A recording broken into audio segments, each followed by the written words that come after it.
Dude, I can smell wet dog again. I smell outside. Who is it? It's gotta be done.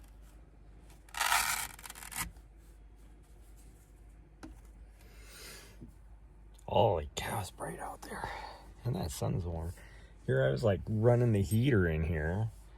Hey, there's my puppers. Hi, sweet girl. Oh, you know what time it is, huh? You're like, it's time to go for a run, but you're just enjoying looking out the window at the sunrise. Yeah, it was like kind of chilly in here. And I was looking at the, oh gosh, dang you. I was looking at the, my thermometer, and it says it's 34 outside. It is not 34, that's for sure. I think it got down to 34 last night, but it is not 34. But I looked and saw what time it was, and I was like, oh. It was time to take off like over an hour ago. What is it? Yeah. Well, about an hour ago. And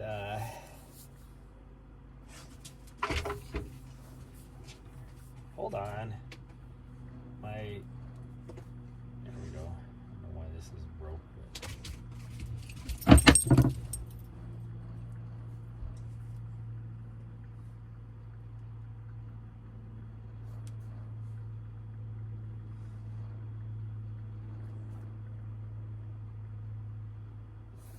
we go.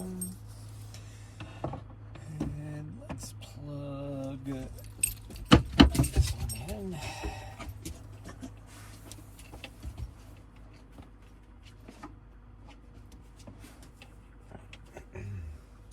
Anyways, I was like, saw what time it was. I'm like, God dang, the sun should be up. And I was supposed to be getting ready like 45 minutes ago. And so I opened that door, which she liked. So she was watching the outside, but then it, man, that sun is hot and bright. It is definitely not 34, that's for sure. But, oh, I figure we need to get going.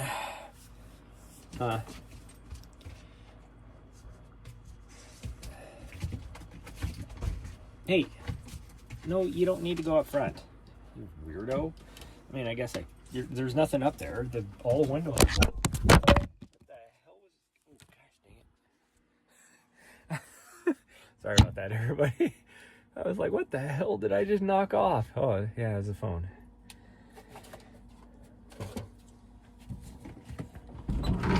Okay, there you go. Jeez.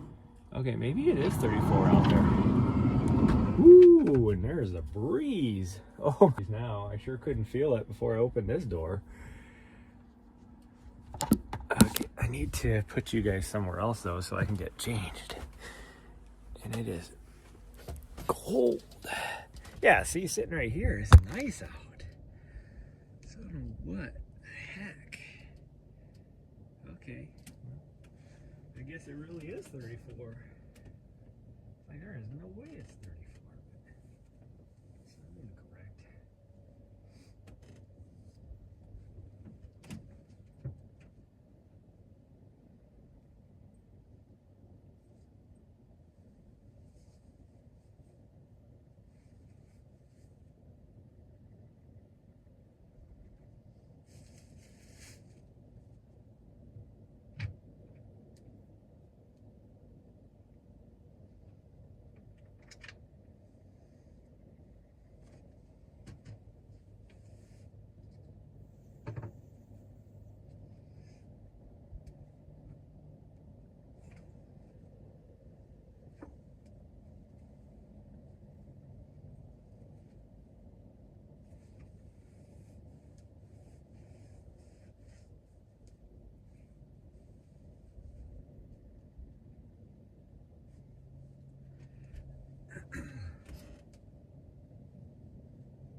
Okay, that sun is nice and warm, that's for sure. Put you guys right here. The sun is really nice and warm, but there is the slightest breeze, and it is definitely chilly. I don't know where my dog went, but oh, there. What are you doing way the fuck up there?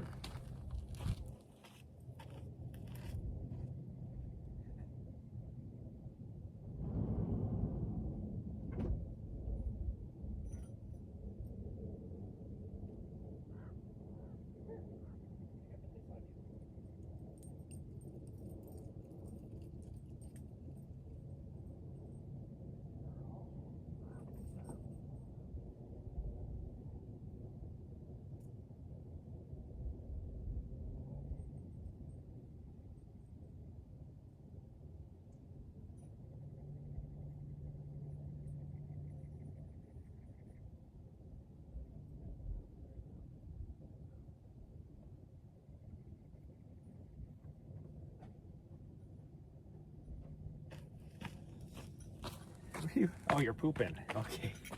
Like, where did you go? Come here. Sorry. No, come here. Good girl. Yeah. Hold on. There you go. Good girl. Bird. Man, it is frigid out here.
It is very chilly. That wind is cold. My knees are cold. Goodness gracious. Yeah. It is supposed to get up till like, I don't know what today. The thing has changed a little bit. So the warmest day is supposed to be on Sunday now. But why does that say 0.8 miles? I need to reset that. We have not done 0.8 miles. I think it just couldn't find us. There we go. And why is that not on? There we go.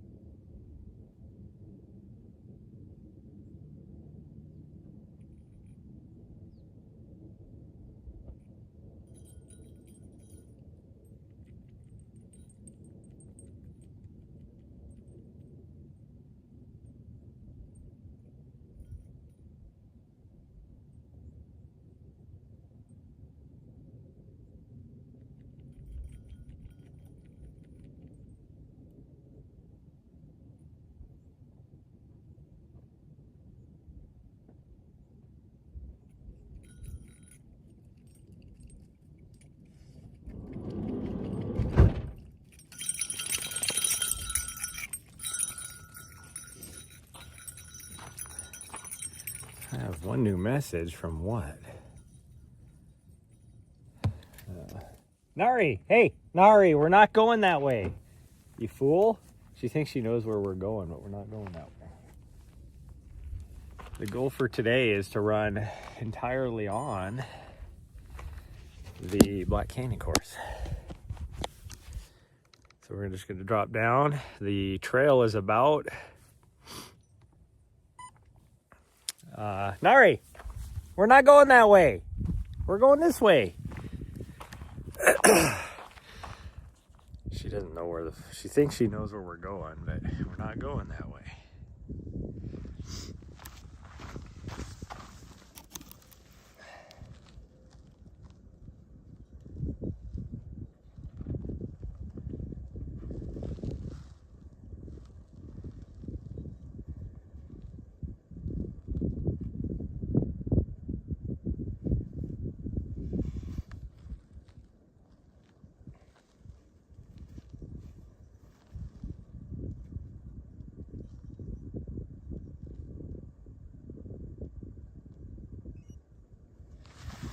Here we go. Okay, and just like that, I'm down to 85%. Nari, come on. She thinks we're going up. She has no idea where we're going. Somehow in the 15 minutes that it took for me to get us going, between getting her dressed and me getting dressed, since it's way colder out here than I thought it was. Nari, come on.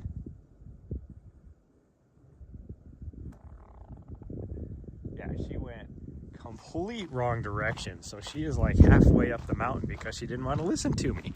I even told her, like, started walking this way. You freaking fool. I think the big difference is it is way more humid here, surprisingly, than it was where we were at.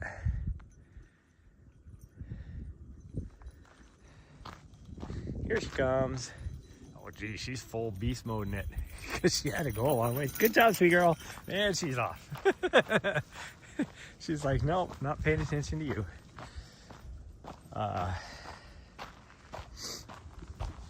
Because she was, oh gosh dang, like she was all the way up at the corner up there. That's got to be at least a quarter mile before she finally was like, oh, we're not going this way? Yeah, I told you like 7 times we weren't going that way.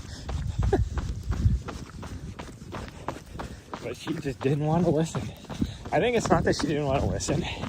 In her brain, if she just keeps going a direction, then I'm forced to follow her, which is not the case. We just got to drop down this about, a couple hundred yards. And then we will be on the Black Canyon course. And we are going to head towards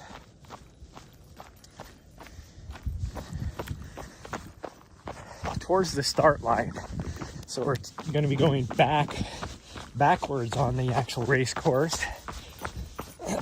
And then we're just doing it out and back. My goal today is anything over 17 miles. So we'll see how we're feeling. This will be interesting because it's not a lot of vert, but it's way more than what I've been doing. Because we have to climb up to the top of the little plateau, or the bench, or whatever you want to call it. And then in order to get our mileage, I think we might even be dropping down on the other side, and then I'll have to turn around and come right back up to drop down to then climb up to here. I don't know what my dog is doing, but oh gosh dang it.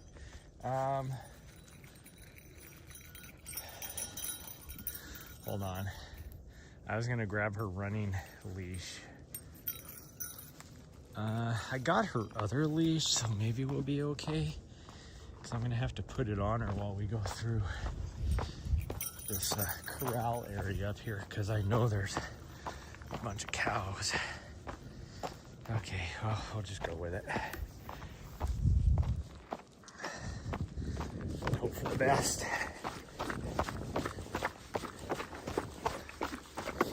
I mean, the good news is that it is a little bit cooler, so she won't have to drink as much water. I won't have to drink as much water. So, okay, here's our trail right here. See, I told you it wasn't that far. So the course comes from that direction, comes through, continues on up here, and then it weaves around all the way down to Bumblebee. This would probably be about I think mile 12 is down at the aid station, which is right over here by where it crosses the road, which probably a mile from here. So this is probably about 13 and a half or something.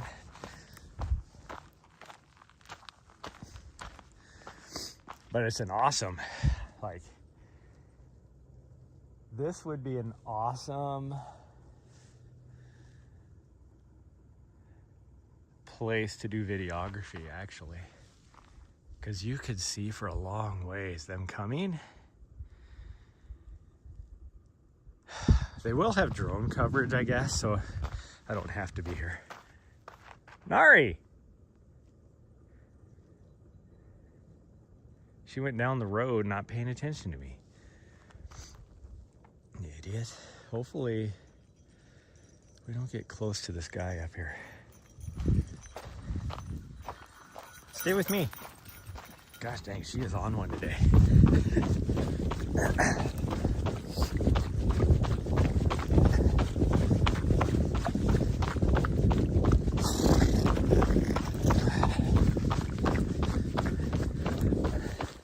There's a guy that's camped out up here.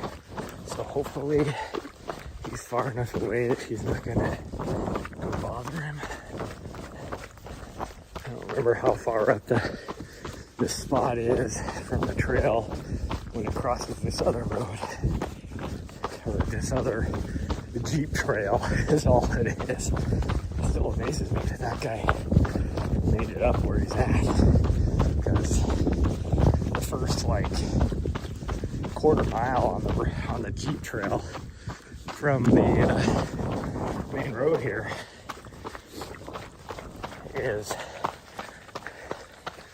it would be testing the limits of my van. I guarantee my van can go way more places than this guy's freaking minivan SUV crossover thing that he has. Yeah, there he is right there. Yeah, so I think we're far enough right now. One of these guys will probably see some people out here running. Oh, she's right here.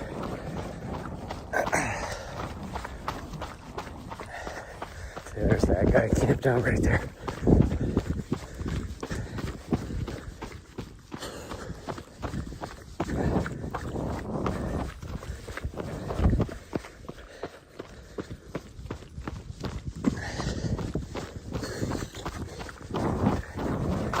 I tried to eat some extra calories this morning for breakfast. So hopefully it pays dividends for me instead of like giving me a little bit of indigestion or something.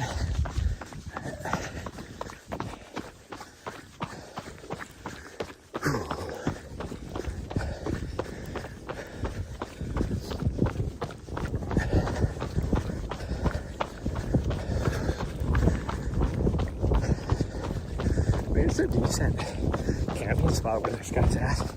I mean, he'd have great cell service, but he doesn't exactly have a camping rig. Like, to each to your own on, you know, what type of stuff you're doing, but, you know, whatever keeps you entertained. But like for me, I'm like, I need to watch TV and all that kind of stuff. And I don't see how you have in a rig like that, how he would have like, you know, anything other than the essentials, I guess. Like, but I don't know, maybe he just like sit there and read all day, or like I would get bored, I guess is what I'm saying. He's not like a runner. He's not like he's gonna, you know, spend hours running on the trails or roads out here. Oh, okay, I should have taken it a little bit easier because my right ankle feels like it needs to pop. I should have warmed up first, because that feeling of popping is because I was running on uneven terrain and bouncing around and trying to run uphill. My ankle was still not warmed up, or, you know, it's kind of stiff or whatever. This is so rocky in here. This is actually, I mean, this section in here has always been a little bit rocky. This is worse than normal. So these racers are gonna have a fun time not breaking an ankle or even just tripping and falling if they're going too fast in here. Curious what that first climb in the little drainage area over there, I don't know what you call it. It's not really a canyon, but maybe it is. Because all the cows can get really tucky in there. It looks like it's supposed to be cool now for race day, although it could still change. But and this is what really worries me. Somewhere around that time frame, next weekend is supposed to be a big storm system coming through with a lot of moisture on it. So if it shifts one day to the left, then it's not going to make for good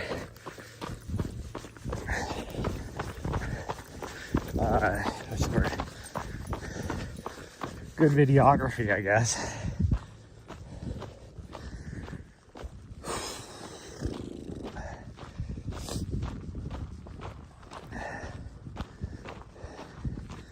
But you might get to the point where I might just have to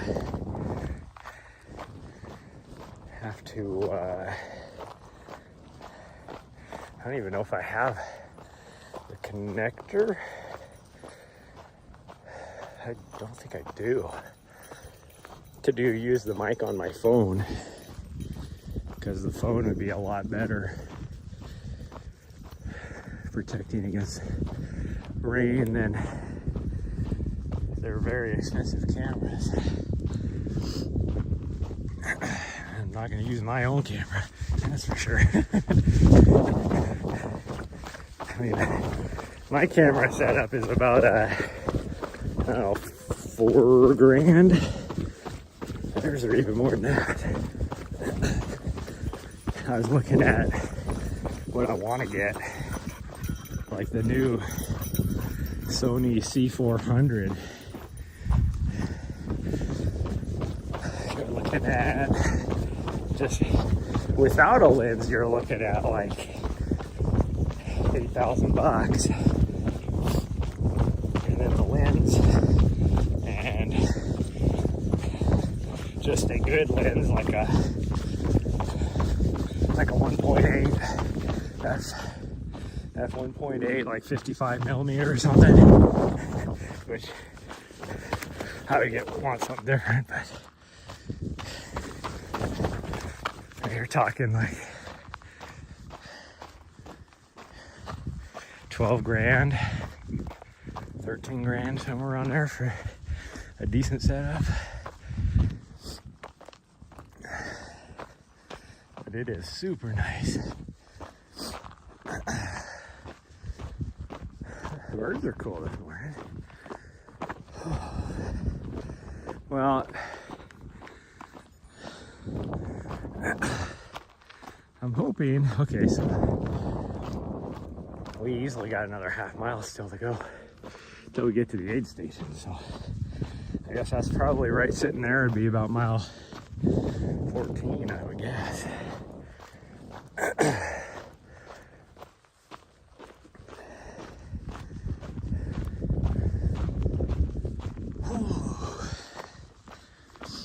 They'll have me for sure at one of these aid stations, either the first one or this one, I would guess. It looks like it's just me and David for videographers.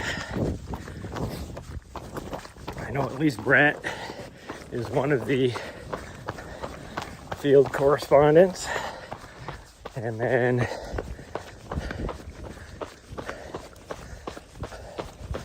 I don't know who the other one is. I was looking at the list. There's some people on there I don't recognize. Meaning, I haven't had them in my contact list yet. So, like if I knew because I just see the numbers. So if I knew the names, then I'd probably recognize them. But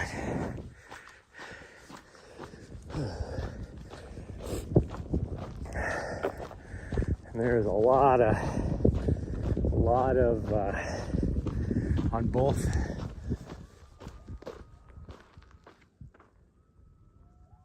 There's some coyotes. Nari. Okay, good girl. That's kind of crazy. There's a whole lot of coyotes somewhere. I don't know where they're at.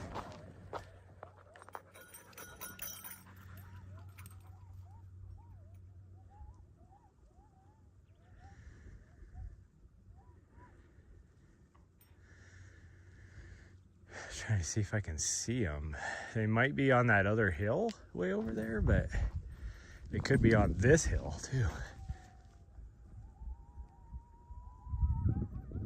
There's a lot down there too. Gosh dang it, I wish I had her running vest, her running leash now. Well,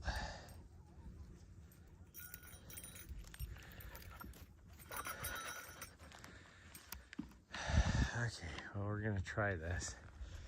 As long as I can get over to there, which is a good mile.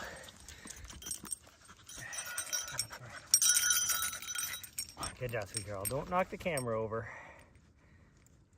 Looks like you're trying to. Ah! Hold on, it's got my glove. Will you stop? Mari.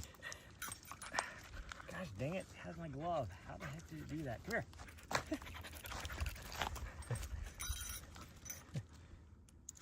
God dang. No, don't knock the camera over.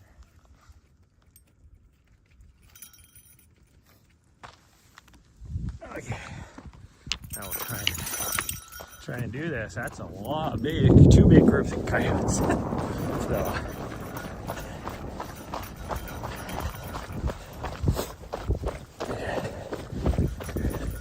There's a big old hawk. That's cool. Like, that thing's huge. When I was like, is there condors down here? There was like 2 birds that were just freaking soaring on the thermals yesterday.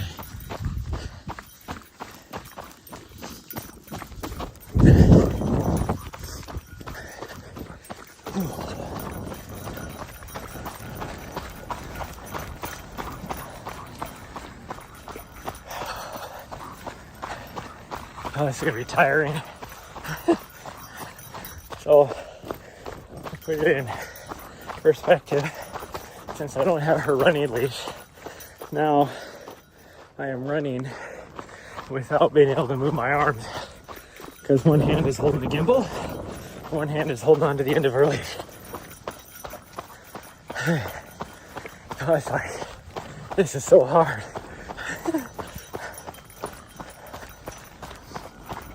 Anyway, what I was trying to say yesterday, or when we came through, like yesterday afternoon, all these cows were in the corral, so hopefully they're still in the corral.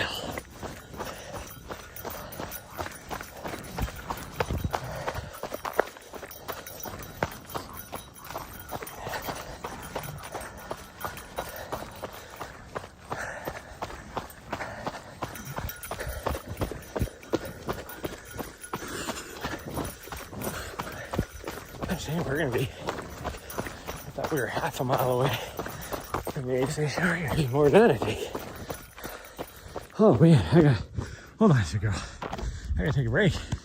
This is really hard to run when you can't use your arms. Oh.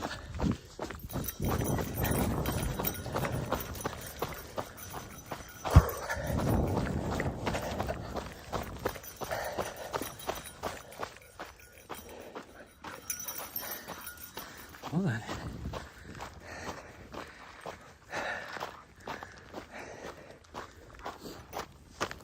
That sun does feel pretty nice. Hopefully, I can take my coat off here pretty quick. That's a really cool looking saguaro right there. If you guys can see it or not with the way the sun's shining, but okay, I think this is the last big wash I have to drop through up here. And it's just a drop down to the road. She's not gonna like going up this canyon because she's gonna have to pretty much stay on trail once we get in there. I am going to try and stay live while we're in the canyon. We'll see how that works because I know I don't get very good cell service there, especially when I get really deep into it. So I'll have to some frost. So the shade is still frigid. There is frost on the shady parts, which also tells you, you can see all the frost right there. That also tells you how it's way more humid. Geez, there's a lot of frost in here. Which is also going to make the rocks a little bit slippery.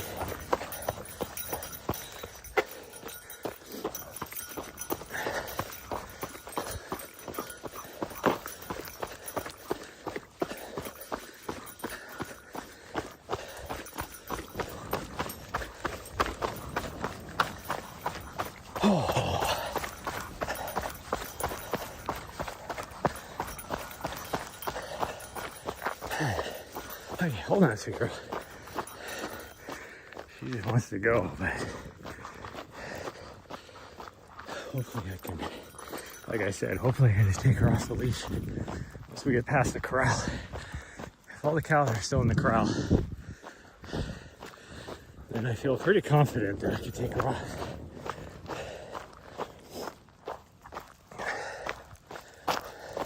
There goes Bunny Rabbit. She saw it, of course. Now she's just digging into the dirt.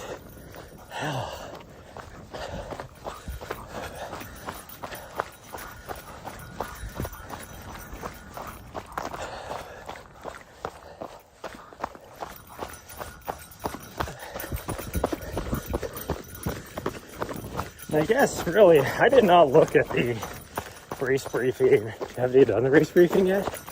Probably. Or any of that. So what I'm going to be spouting is based upon at least the last 4 years. So hopefully I'm speaking facts still about the race. So right here is where the aid station is.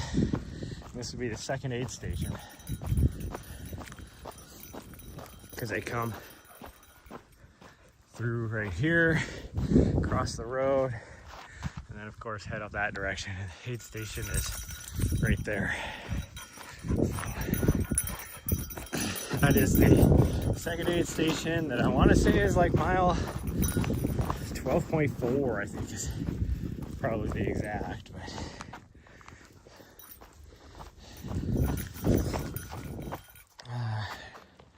grazing, livestock, and ranch facilities may be encountered. Yep. Leave gates as you find them. Do not cut. Yep. Okay, all the cows seem to be in the corral, so. Okay. Okay, come on. You're not going to the cows. But it does look like all the cows are still in the corral, so hopefully that's the case. Although we did hear some coyotes up here too, so. No, Nari, come on. Leave the cows. Cows are like, what's going on over here? And of course we're gonna spin around. She's a fool. Get more quick. Okay. So from here to the top is about 5 miles, I want to say. So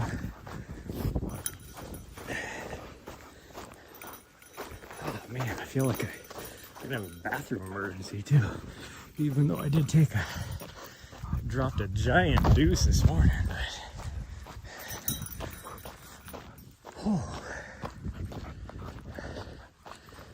okay, so I feel pretty confident I can probably let her off the leash since those cows were in the corral.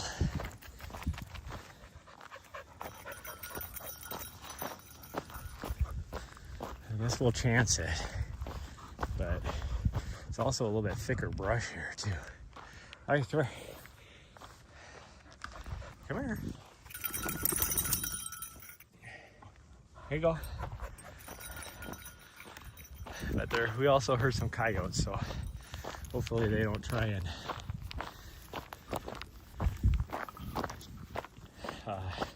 gang up on her. They shouldn't. She has a big ass bell.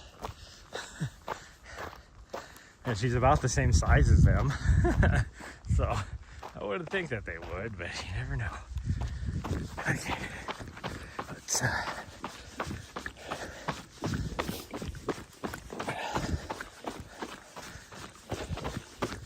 get down the trail and hopefully we don't lose her. Since it's, like I said, it's a little bit thicker brush in this little section, so a little bit harder to me to keep tabs on her.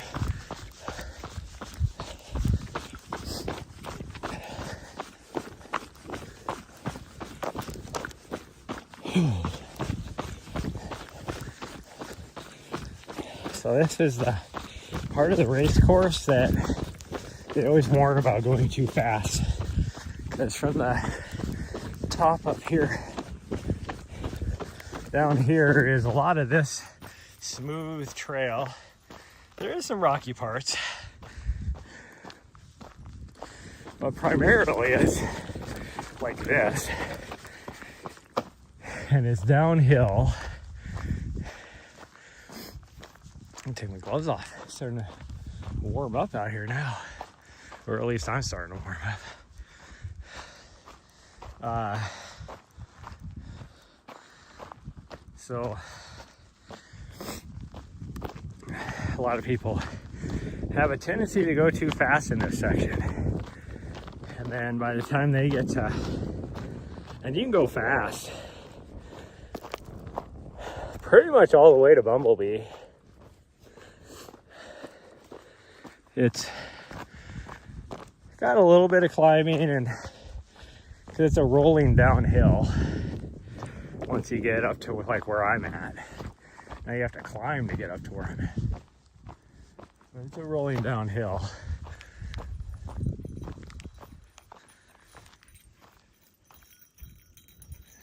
I can hear them cows. We did hear some coyotes over here, but I'm guessing they probably ran off. Anyways, once you get to Bumblebee, then it's not a lot of climbing, but you're climbing for a little bit. It's actually not really until you get past on the other side of Black Canyon City, after you cross the river, Agua Fria. That is where the real climbing begins. And that's where they had me chasing the top people up that trail. I mean, it's a good 1,000 foot of climbing, pretty steep. And they wanted me to chase them with the camera. It was a bit, I did, but man, I was working my ass off.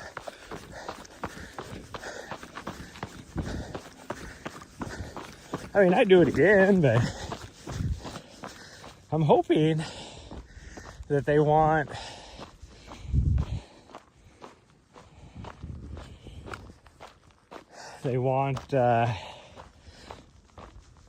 me to be at the river crossing, which I don't think has any water in it, actually. So I guess it doesn't matter. But when it does have water in it, that's a cool little crossing.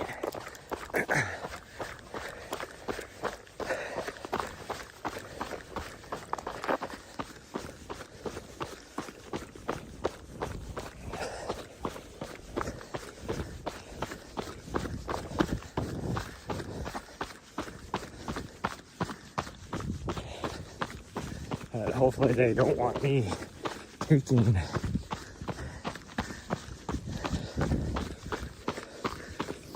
they should know by now, but hopefully they don't want me taking the Mountain Outpost van, because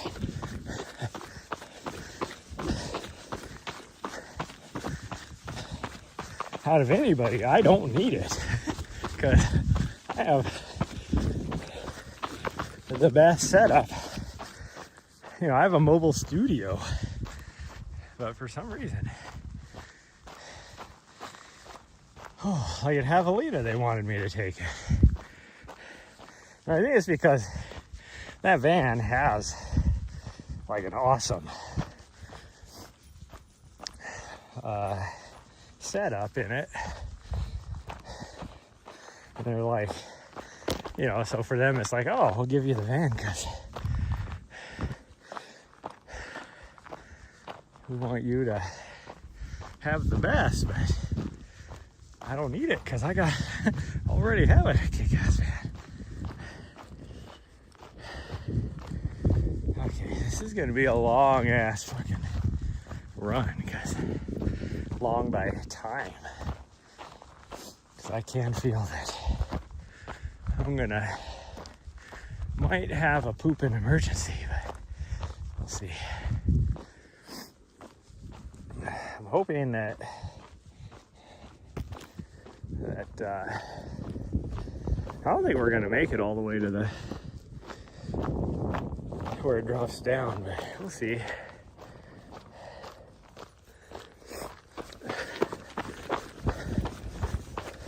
What was I saying?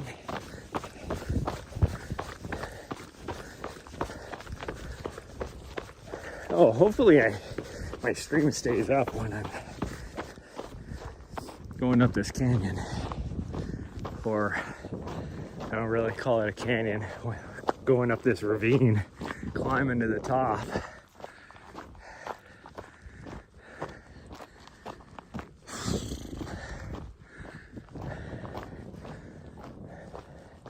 I can definitely tell I have not done a lot of vert, because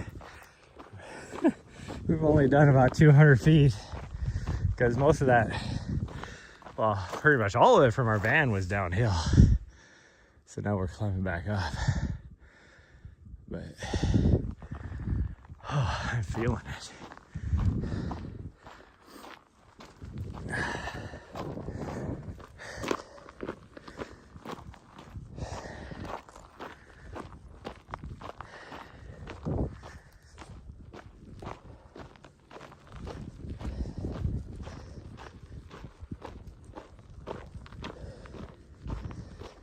Oh man, I am gonna have tummy issues. Hard part is finding a place to take care of that when you're in a desert area like this. Because things don't, you definitely don't want to just leave your toilet paper and stuff just hanging out, because it will never decompose. That's the one thing that frustrates me about a lot of these campsites, is people just, they don't even dig a hole, they just go behind a rock somewhere, and then, so not only do they not bury their waste, but then their used nasty ass toilet paper is just blowing in the breeze, stuck against a bush. And my dog is infatuated with eating that kind of stuff. There's some coyote poop right there. That's old poop though.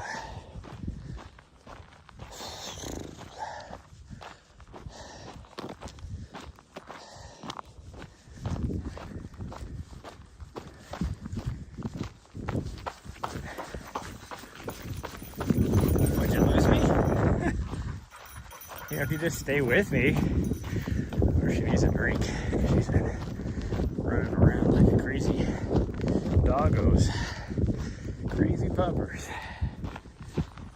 Oh man, I really need to take care of this, man.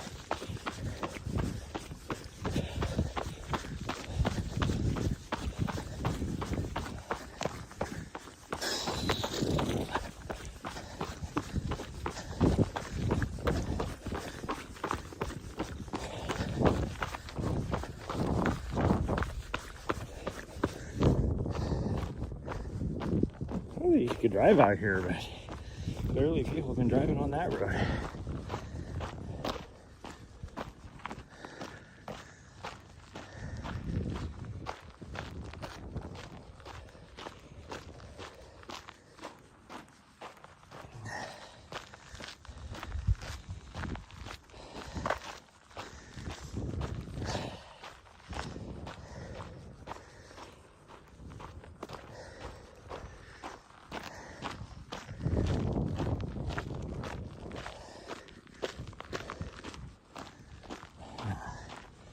Nice. You fucking idiot.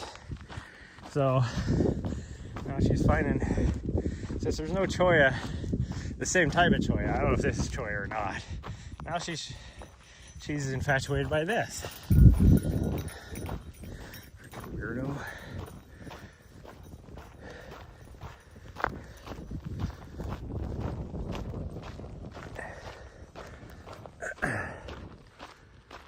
Oh man. I'm definitely having some tummy troubles. Oh, we'll see if the urge goes away.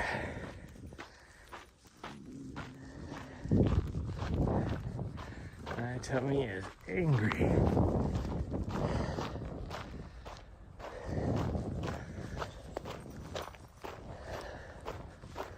This is where I usually start having network issues too, because the cell tower is that direction. So obviously you can see to the climb over here. I mean, we're climbing right now, but the major climb blocks the cell tower as well. Whew.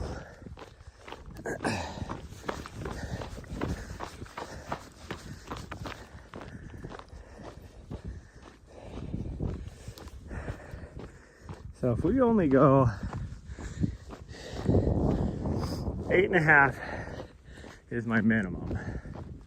So if we only go 8.5, I don't think we will drop down, because it would be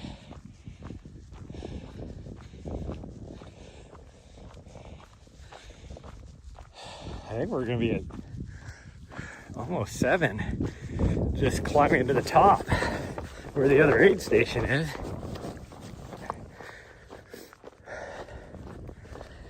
Because it's 5 from this aid station to the top where the other aid station is. And I think we're almost at 2.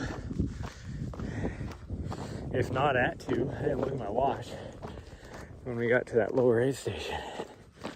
So then we'll be running on that top plateau for like 1.5 miles is all. And I think it's like 3 miles probably across that thing. And that is super rocky. Sometimes, because there's a little bit of road, well, there's probably 1.5 miles of double track, and it is all volcanic rock, so it can be really like uneven. And even the drone last year caught a few people eaters.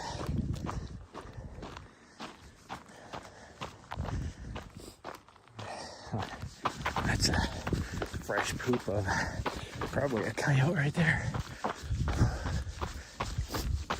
It seems like my dog is sticking to the trail.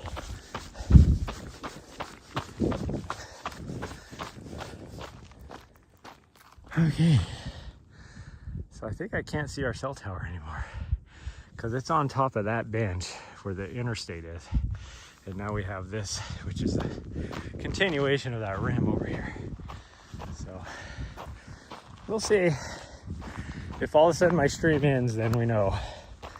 And I might try and go live again when we get to the top. But I should probably phone in now. I did bring my extra battery. It's in the back pocket.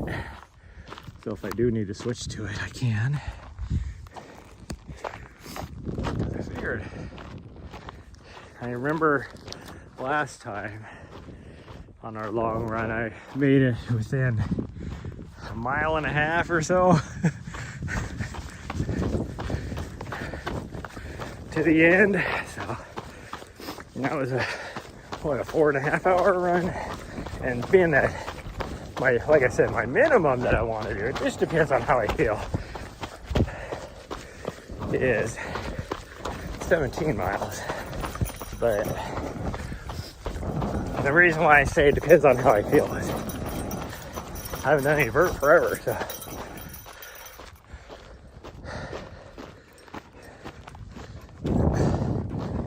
Dog came back to me. Did she see something that scared her or what? Oh, she was trying to push me off the trail.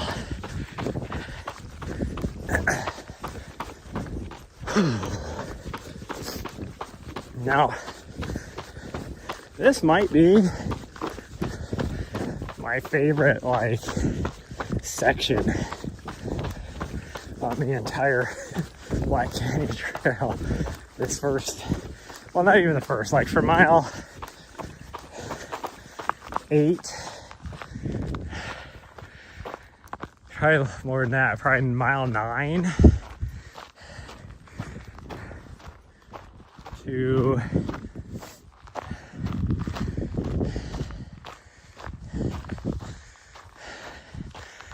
mile 20-ish is probably my favorite, just because I think the views are the best. But also, the last time I ran this entire thing, I was in a sufferfest. I had food poisoning the day before. And that is why I always bring my own food now to eat. Well, now, yeah, I always bring my own food to eat. So I never have that issue. And I know exactly what it was too. Like, I got a sandwich and I did not refrigerate it so well.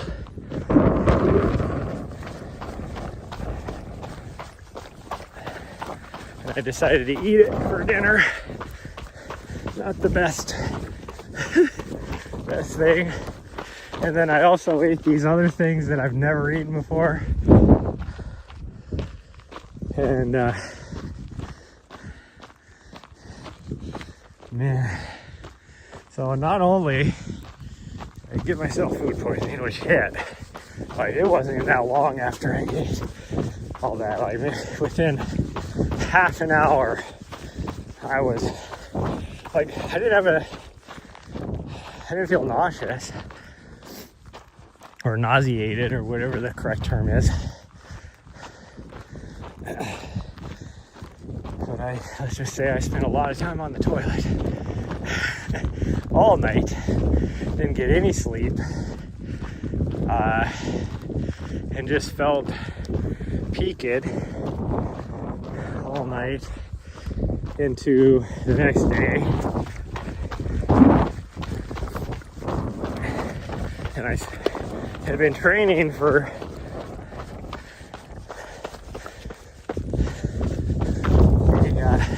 a sub 10 hour goal. In fact, I say sub 10 because I figured I would have faded in the back end, but for the first part I needed to make sure I was around a 9.5 hour race. And so for the first 20 miles, I stayed on that pace. But the problem is I couldn't keep anything in me. As soon as I would eat it, like 5 minutes later, it was squirting out my butt. I was so just out of energy from Bumblebee to Black Canyon. Because I thought about calling it at Bumblebee, but I was like, I'll just, continue on. I had to drop bag at Black Canyon, so I figured I could just give myself a little reset. And it's just so cool back here. I'm glad I'm still alive. It's so cool. But we're gonna weave all the way over there. We're actually gonna drop down now over to there, and then we start weaving back up into this little area back there to the top of the plateau. That is the top of the rim of the plateau right there. So it's so cool back here. Good job, sweet girl. But anyways, I walked that entire section.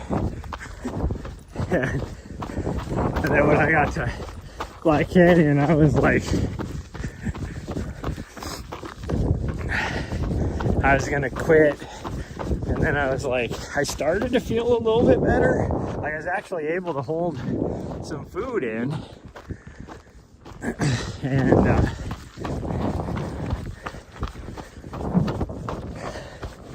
so I was like, well, I'll just walk a little bit more. Because at the current pace I was on, I still would have finished within the time. And then I hit Table Mesa Aid, and by then it was completely dark, and I had latched on to another racer. He knew, like, we were climbing one of the hills together, and I was talking to him, and so he knew my predicament, so he was just dragging me along. And by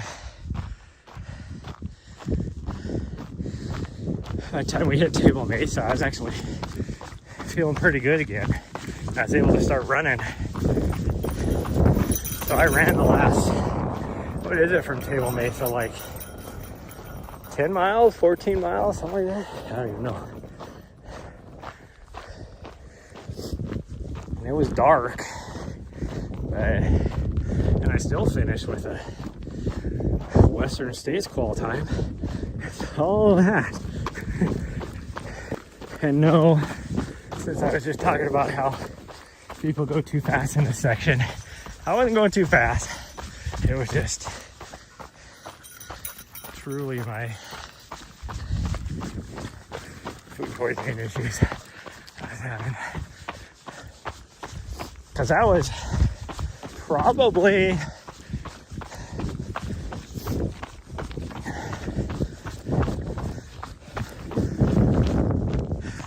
the best fitness I've ever been in.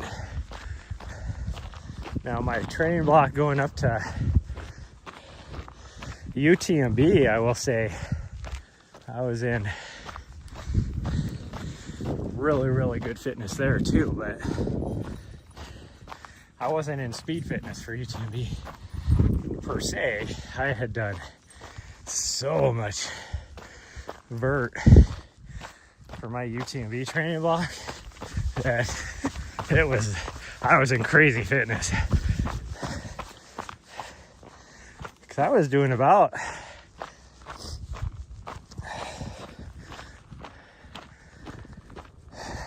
20 to 50,000 feet of vert a week for UTMB. A little bit lower mileage, but my hours, training hours, were still between 20 and 25 hours. I think I topped out at 32 1 week with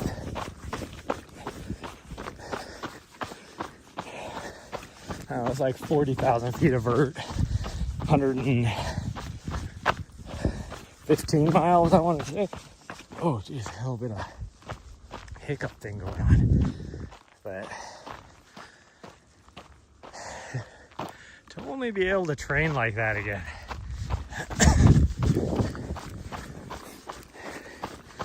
And I mean, I would have trained hard. I actually was putting together a good training block for UTCT last year if I only didn't get injured. But I think the reason I got injured is because I was training like I was younger than I am now. So I think I need to modify how I approach my training, which is what I'm going to do for the summer's races. Pretty much a back-to-back 100-miler and a 200-miler, although my 100-miler is just a, for lack of better terms, tune-up race for my 200-miler. And it's just to get a hard rock qualifier is all. Like, I am not going to be pushing hard or anything. I am kind of thinking about doing a UTMB qualifier this year, but I don't know. I'm not too concerned.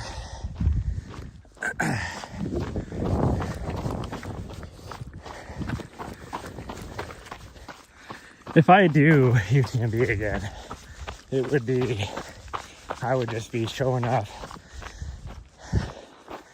right beforehand. It would probably be either OCC or CCC, because I doubt I'm going to be doing one to have a high enough index score to qualify. Although I don't know how that works. If I do UTMB or a non-UTMB tough, you know, like a hard rock qualifier,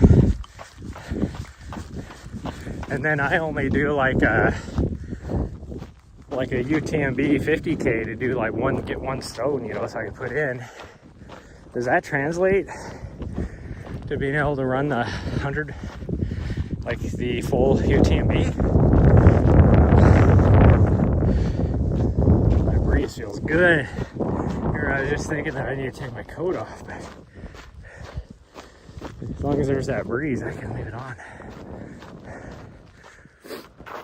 My dog is down in the ravine right now, so I don't know where she's going.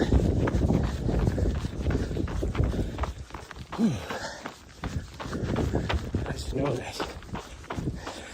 Climbing is tough right now. Oh, she climbed back up. She cheated and went a different way.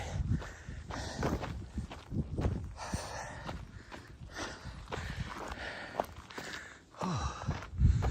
Wow, I actually got great signal now. I'm surprised. Although I am getting a little bit. Oh, I can see the cell tower. That would be why. Cell tower is right there. I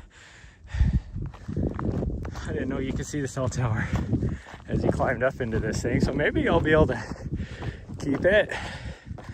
Who knows? Oh, this is a little more eroded than the last time I was on this section.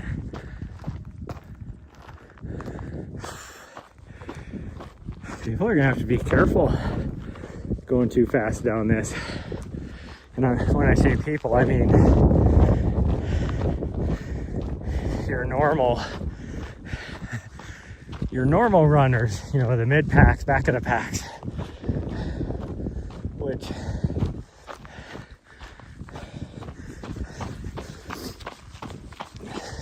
basically everybody not elite.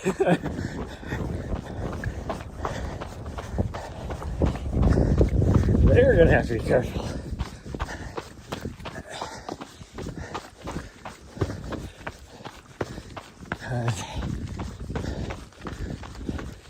Push your ankle just a little bit. Oh man, my dog is leaving me in the dust. So we're gonna go over here. Oh, you can see the trail goes right there. And then we're gonna come right back up here. We do go that way quite a ways though. We might even jump over here. I don't remember. Actually, I think we do. I don't know, let's find out.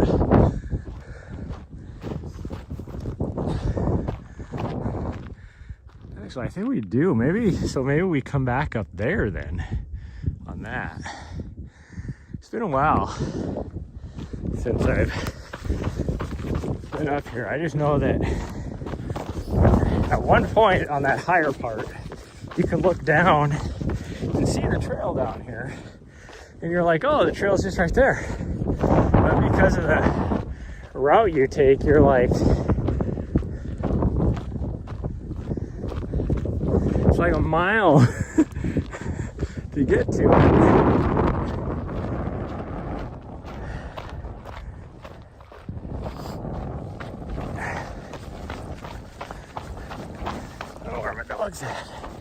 Can't hear her, and I didn't pay attention if she went up the trail over here or not. Hopefully she did. Like, it's pretty steep and thick brush, so my guess is she probably stuck to the trail. But you never know with her. You never know.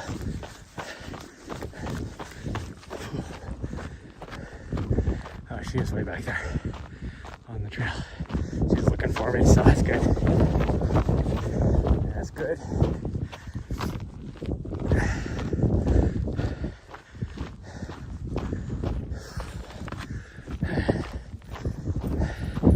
I don't know, this is the section I was thinking of, because it goes like way back in here. And so maybe it's this hill that you climb up on. Yeah, it looks like there might be a trail there. I have no idea. I don't know anymore. Now I can see the trail over here, so we do cross this at some point. Oh yeah, we're across right here. Oh, so we cross right here. I think we go up, and then we come back that way.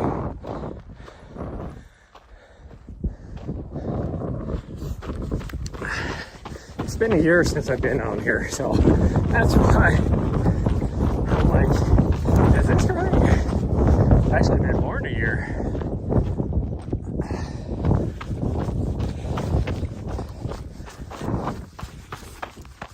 Probably Javelina 2 years ago when I was camping out here. Whew, it's probably the last time I was on this section.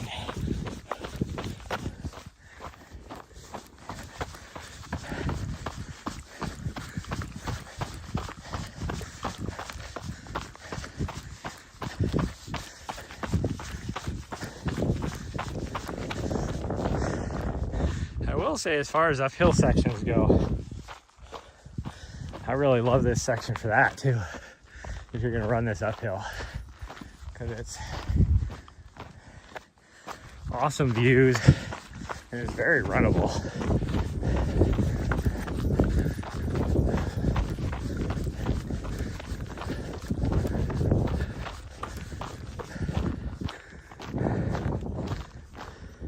Yeah, I think we go up on this.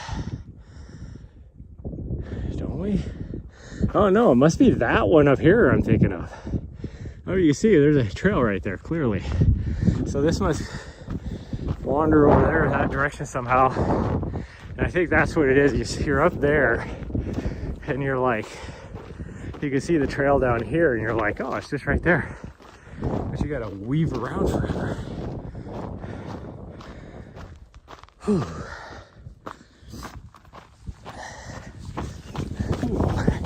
All right,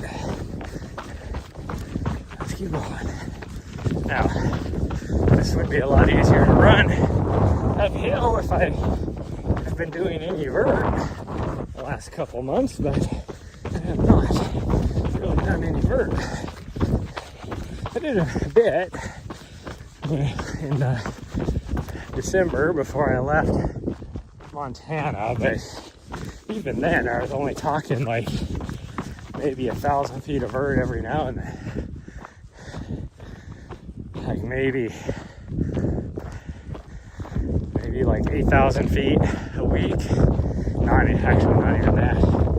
Guaranteed.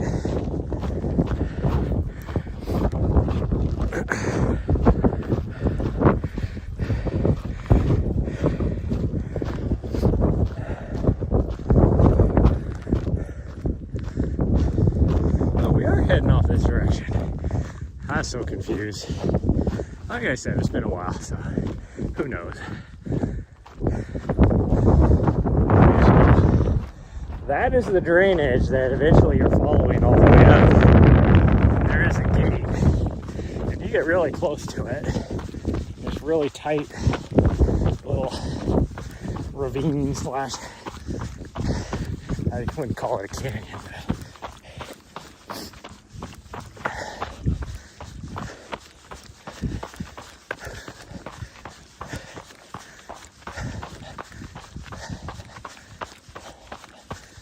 we should still be about 3 miles from the top. Oh.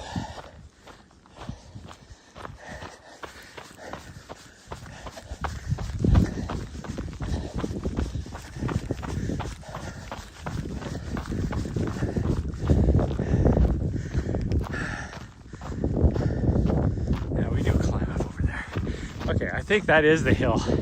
Originally when I was like, I think that's the hill, where you look down and you're like, oh, it's right there.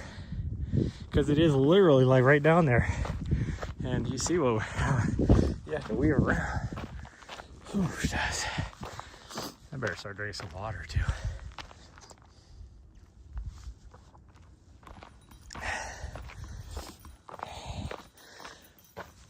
Hour into this run and I just drank my first sip of water. That's not going to bode well.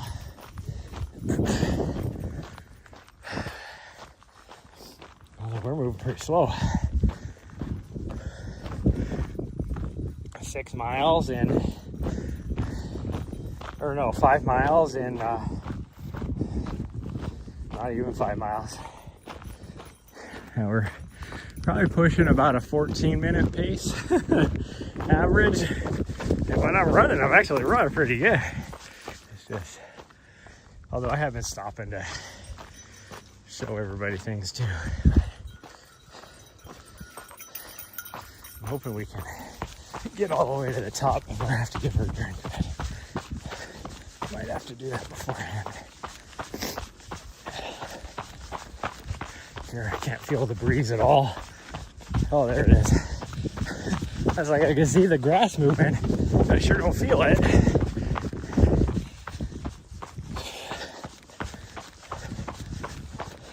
The good news is, I guess you can say good news,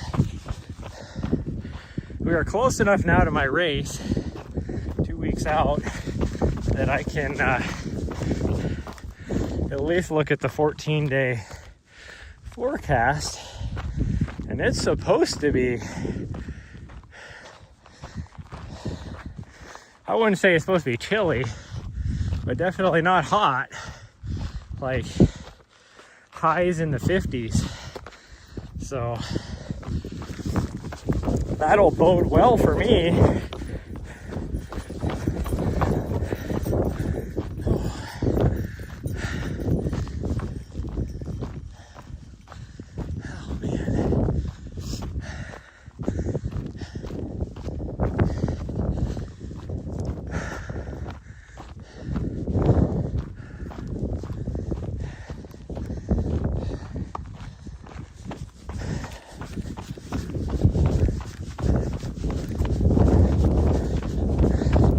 Hardest part is actually going to be running down this freaking downhill pounding in me. Lately has not been fun. Heard her coming up behind me, so I just stepped off to the side, let her go by.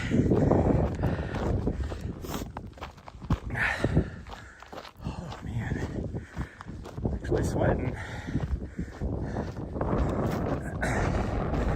into the oldies.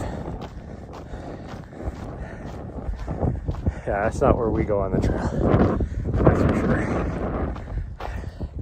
'Cause we head off to the left of that. I didn't even know there was a little. That's got to be a road. Whew.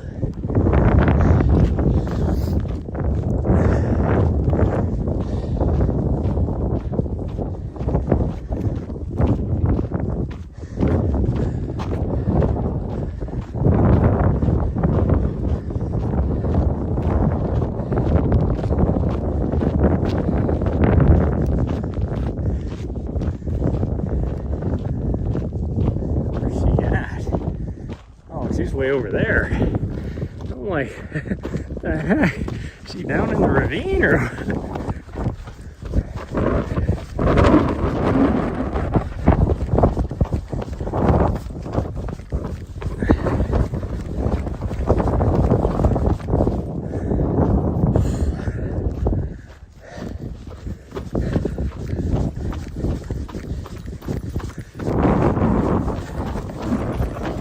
The crazy thing to me in this section of the canyon is how there's not a lot of saguaros in here, but you do get the occasional.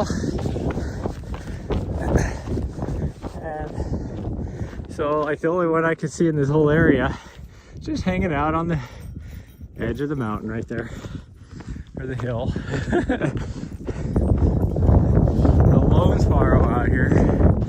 I know there's a couple more next to the trail in the canyon, but they're in the ravine.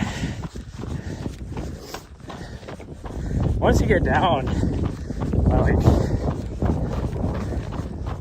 past where we joined the trail, they start to get really thick. Especially around like Bumblebee and the section after, all over. All the way through. I would say probably to Table Mesa. Now, that section I've only been through in the dark, so I don't know, but I've driven by it many times. And I know Black Canyon City has all over. Look at these junipers. So cool. This is the section I was talking about where you're like right next to the ravine, even almost kind of cliffy. You can see it over on the other side right there, and just a little ways past that is where the big gate is.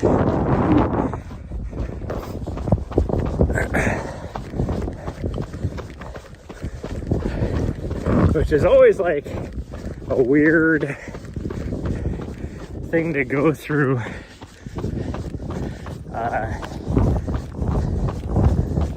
during a race, because you know they always say, you know, close the gate behind you, but when it's a steady flow of people,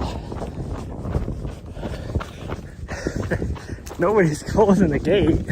And so then if you're like that, you know, you get to a certain point where you're kind of that last person, then you know, you should close it, but how many people pay attention to it?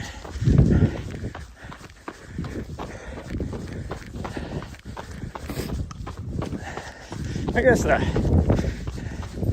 your course sweepers would probably make sure that the gate's closed.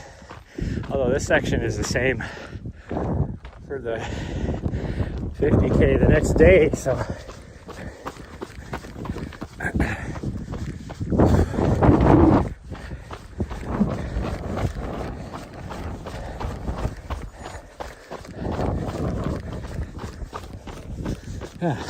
that thing, I felt like I've been pushing myself up this hill, and that was a 15-minute mile even.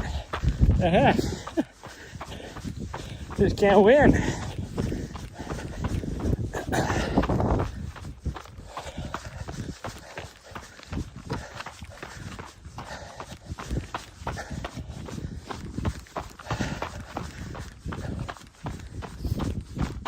I'm staring right at the cell tower and my signal's going kind of wonky. That is definitely a cell tower right there. Across the way. That's my cell tower. I guess I should reiterate. Now, there's another one to the north of us that I jump on.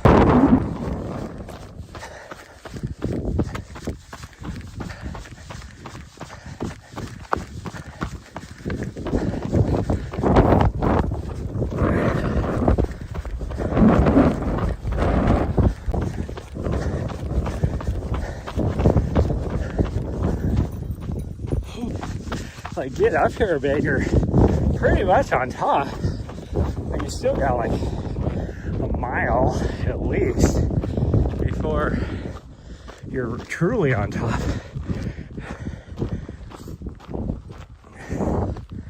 Oh man.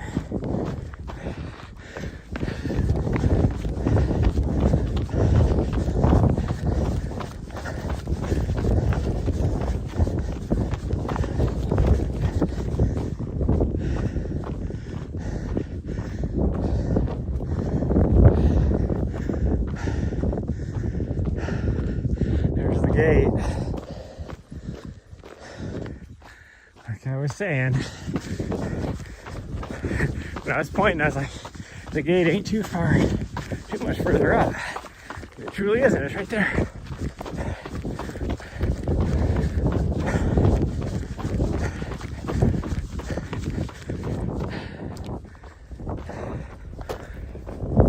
But it might be down on the other sections.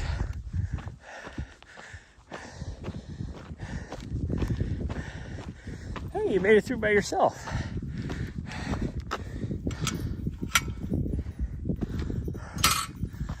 Oh man.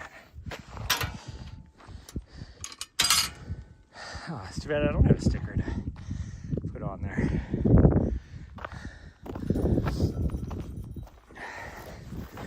I think there's a seasonal spring right here. Yeah, there is. Well, there's our saguaro way back there too that I saw. Looks like there's another one up there, maybe. Can't tell if that's actually one or not. It almost looks like a fence post of sorts. Sorry, we're waiting for my dog to finish peeing. Are you done? Okay. If I remember right, it looks like the trail right there too. And right in this little thing is where you kind of climb up on the top. But then you still got, what, two? Let's see. Maybe I was hoping, I know he went through after his kid and everything, and he didn't have the best hard rock race. So he was like, do I just need to call it? You know, and retire, I guess you could say. But it's good to see. Seems like he has a little more excitement now. So he's got a couple 50Ks coming up.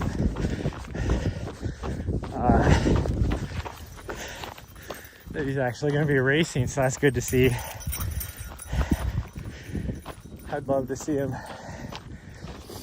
get back into it, do well, you know, jumping into a 100K or a 100 miler even. He's still, after his last hard rock stuff as that was, he's like, don't say anything to me about hard rock. Because Corinne made a comment about finding a hard rock qualifier this year, which I'm hoping that well, you look at the field right now for the hard rock qualifier I'm doing, and I'm gonna, even though I say it's just get my qualifier and be done, I'm still gonna train for it. And if I can put together a good training block, currently via the entrance list, there'd be a good chance I could podium. I would like to get on the all-time fastest, at least,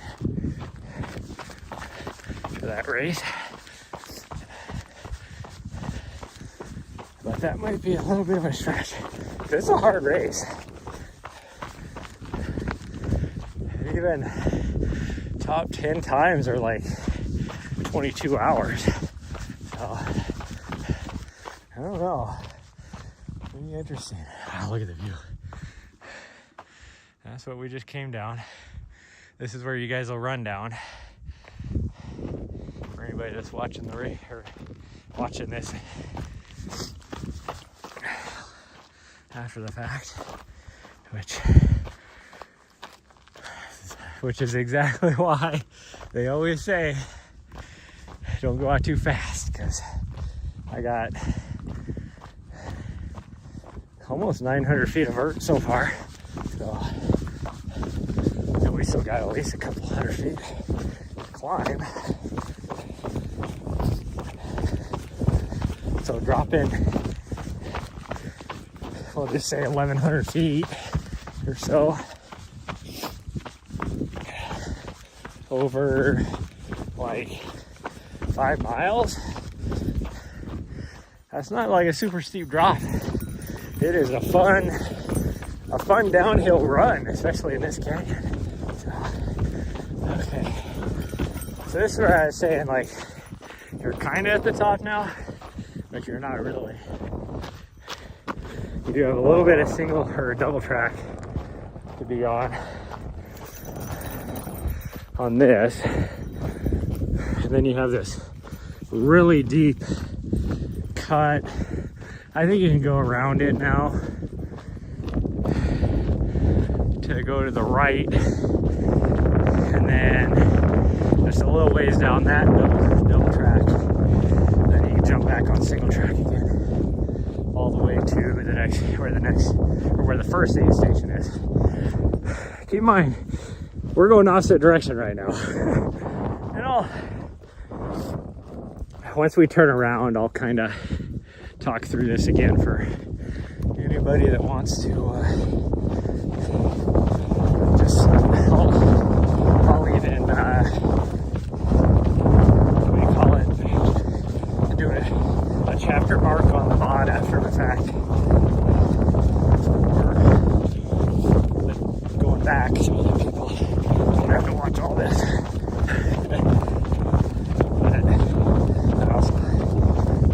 The signal's gonna, you never know.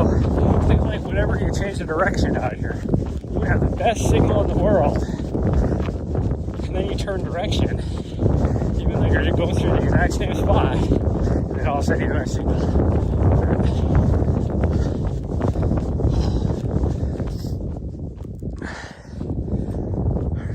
Camped up on the hill. That is the high point, not on this course, but in this area. So. And that is about half a mile up from where you cross the road. So we're actually going more this direction. In fact, I wouldn't doubt we'd jump around on the other side of that ridge even. I've never paid attention from this side, but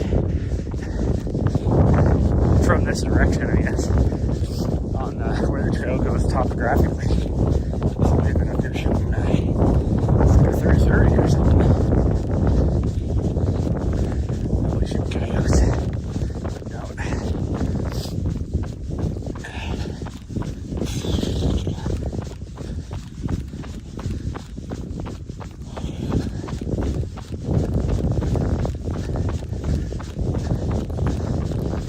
Like that is, like if you're just talking like really cool spots, that is definitely probably the best campsite out here.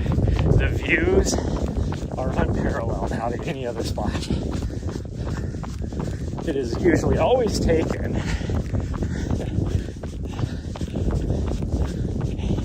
because as far as like big ass RV trailers or whatever, there's that deep little cut I was talking about, but kind of go around it. I'm not sure if the race has you going around it or not. So now we're gonna go up this road, which does go to the backside of that, where that guy's camping. But you'll never see anybody driving a camper down this, because it is nasty. I don't know if you can see the white trail marker. That's where we head up on the single track. But even though the views are great, the wind is atrocious up there.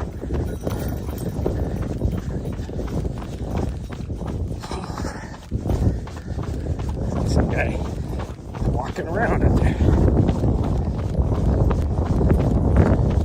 I think that we have about a mile left now to where the heading station sits. Everything I've been doing so far on this course is the opposite. So we're just doing it out back. I'm going to get a long run for my next race, which is not like it. No, Nari. Single track. Nari. Single track. There you go, good girl.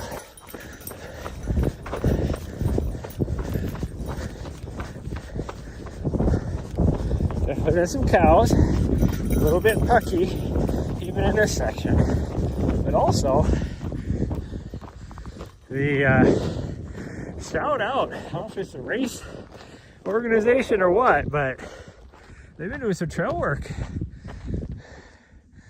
Shout out to them. I don't know if you can see, but yeah, I've been doing some trail work out here.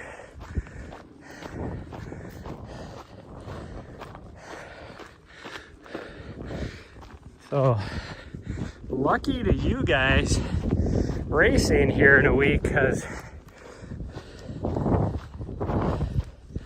there's some nice trail work done out here.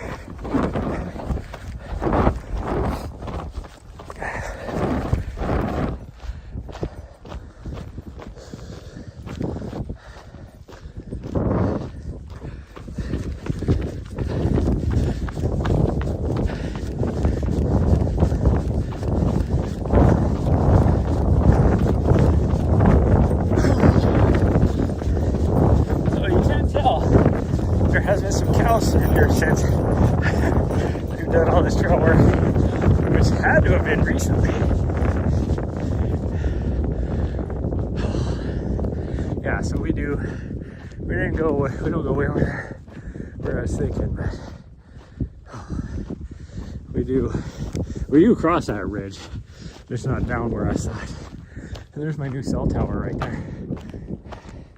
I think that one's mine.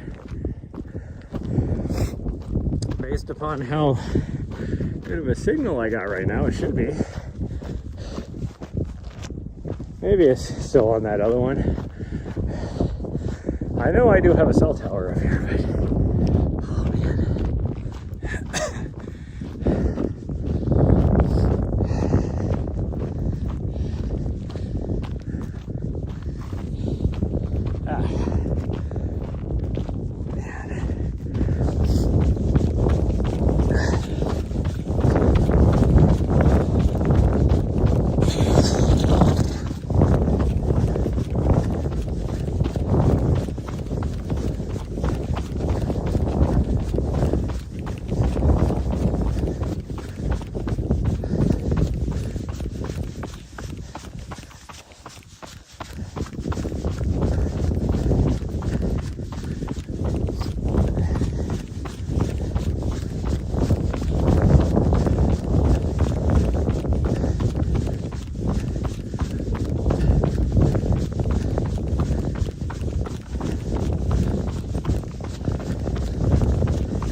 some of the trail work they've done on here is like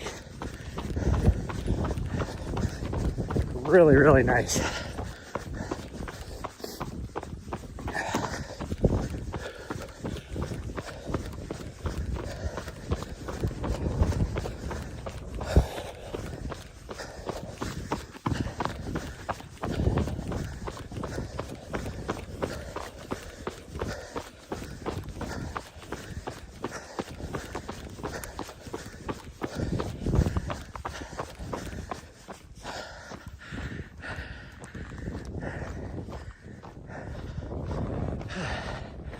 Uphill is getting to me. For someone that's been training for a flat race, not doing any vert. Whew.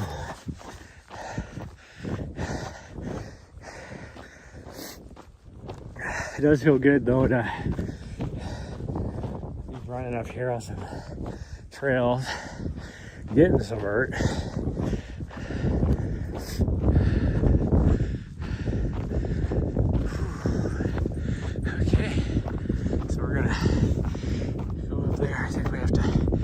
This way, and then we come back up a little ways up on top of that, if I remember right, and then head back to the road. But you can see the road up there now. In fact, you can see even the sign across where the aid station would be. Oh man.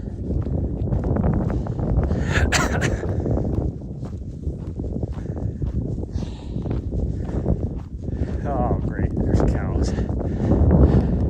Nari! Nari, come here.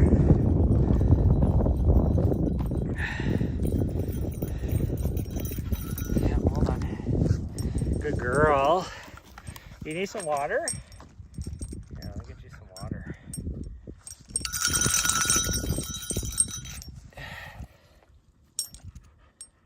And then I'm going to put you on the leash. Get past this cow, which must be the only cow that was out here that I was like, I haven't seen any cows out here. Yeah, something's been pucking up the trail. Yeah, I'll give you a little more water later on, okay? Yeah, give you a little more water later on. Okay, don't knock the camera over. Yeah, don't knock that camera over, you. And don't wrap me up. Here, you want a little bit? There's still a little bit more in there. No? Okay, hold on.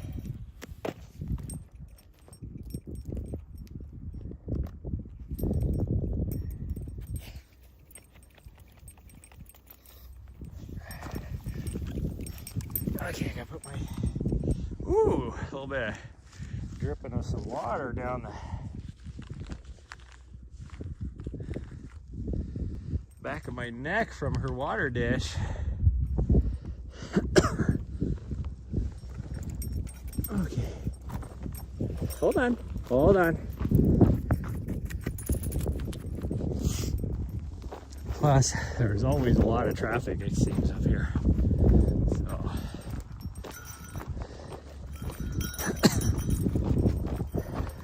Yeah, now you see the cow. I'm glad you didn't see it before. Because I don't even know, I think that's a bull. I don't even think that's like a steer. I think that's a full-on bull. You definitely don't need to be chasing one of them. I guess it might be a steer. It's definitely of the male persuasion. Yeah, that's a big ass steer.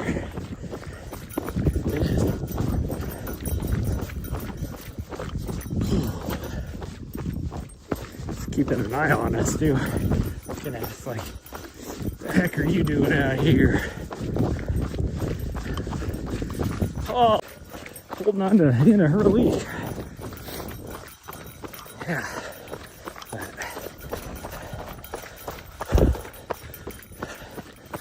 Also, Don't want her to, with all the traffic. I was gonna put her on the leash anyways up here, but because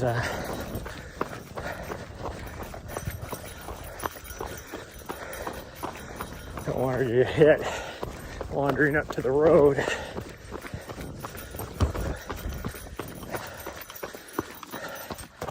Wow, good. Awesome job on the trail maintenance here. Good job, guys.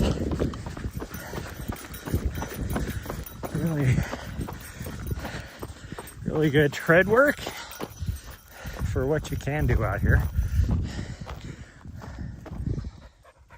Whew, she's still looking at that cow.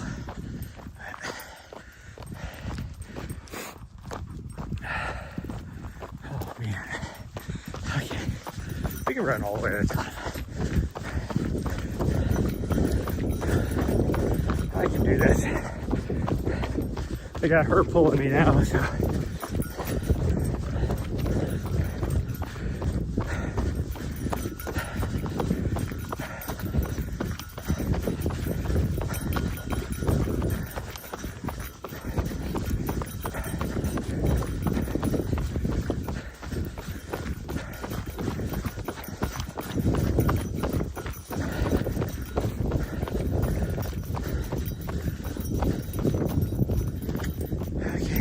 Across the road over here, and the aid station will sit right past this fence. My dog is making me do circles.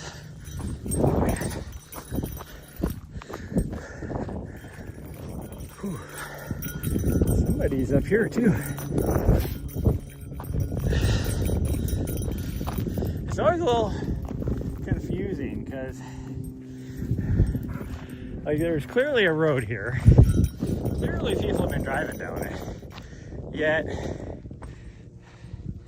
this right here says closed to motor vehicles on it. So I was always so confused because there's like when you're going down this, there's some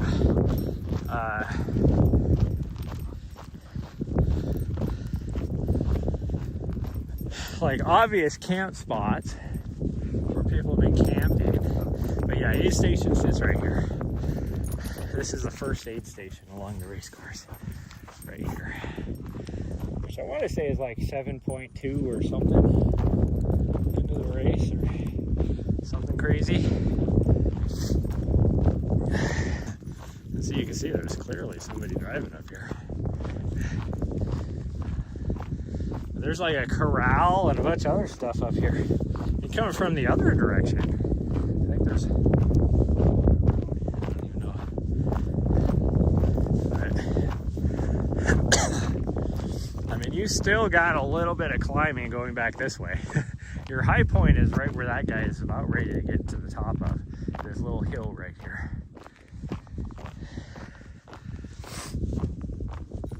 But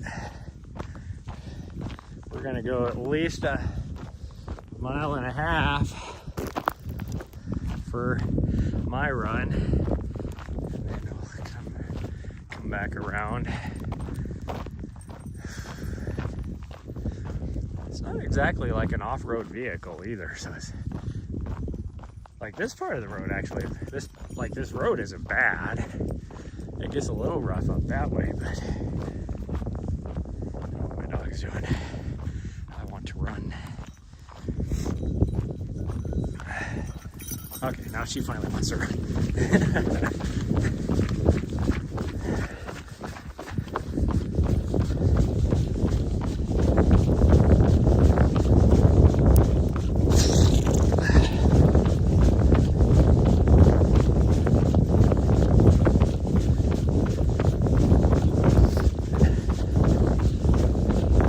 Definitely a section where you can pick up some speed.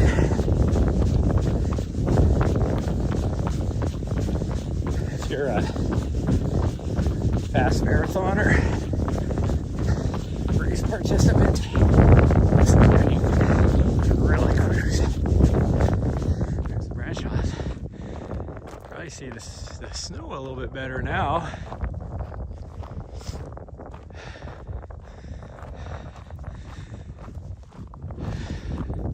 I gotta do a lot of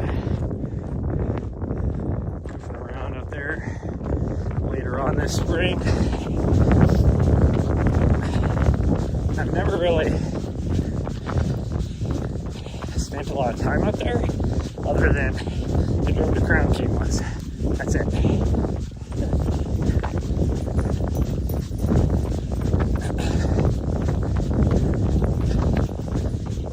And that was not a fun drive with me.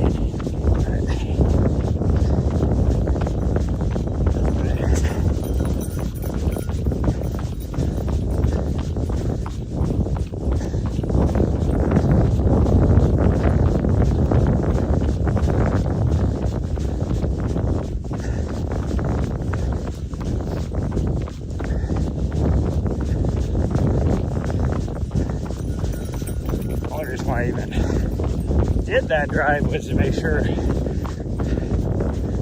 I got into Cocodona that my crew would be able to drive my van up there.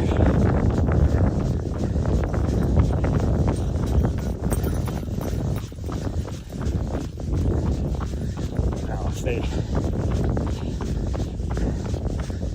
had, say, 2 vehicles or something, then but I was only gonna have a crew of 2 people, so they could easily just cruise around in my vehicle. But what did you find? She found some sort of bone. Hopefully she doesn't choke on it.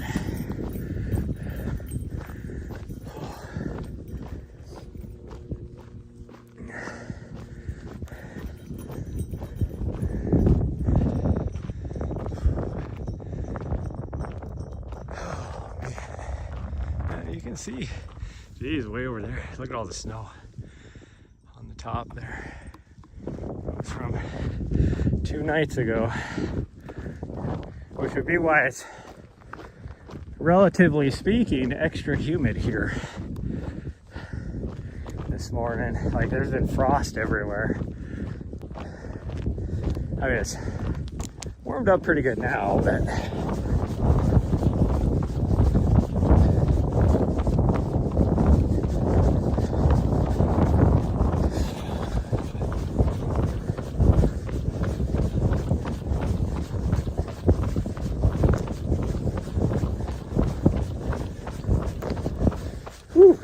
darn, man, why you're having that clearly is a little softer than it should be. Why she's having tummy troubles. She's been fine the rest of the day.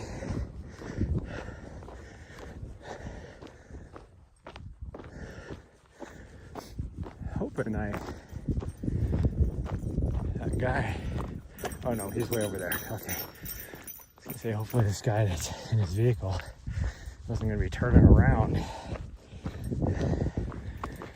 and coming up. Nari, leave it. Coming back over the top of this hill, but no, he's way over there.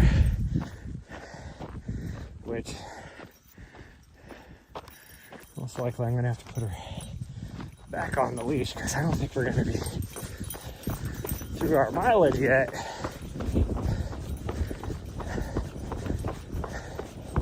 To our turnaround point, and there's always cows over there. There's actually another gate I'm gonna have to go through. Oh, at least there used to be. Maybe it's just a cattle guard now or something. Oh, I need to do a gel.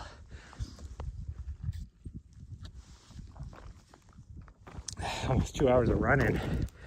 I'm not taking any nutrition.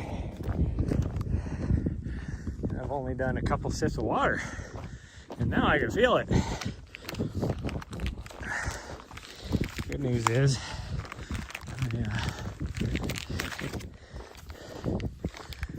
pretty much downhill the whole way. Back, so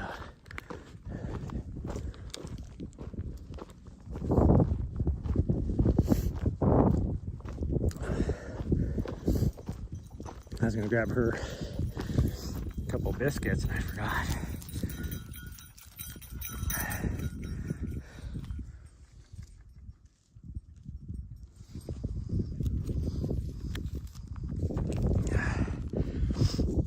Okay, where's the girl? I don't know if there's much in there, but it's a little something anyways. There you go. Get it. Good job.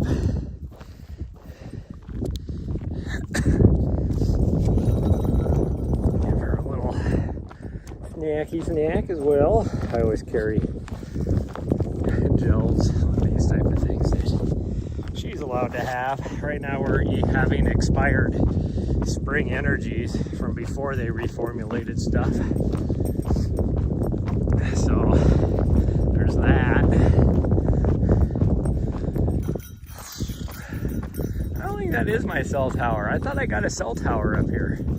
Maybe it's like further towards Prescott, so you don't get it until you get way over, I think, that direction.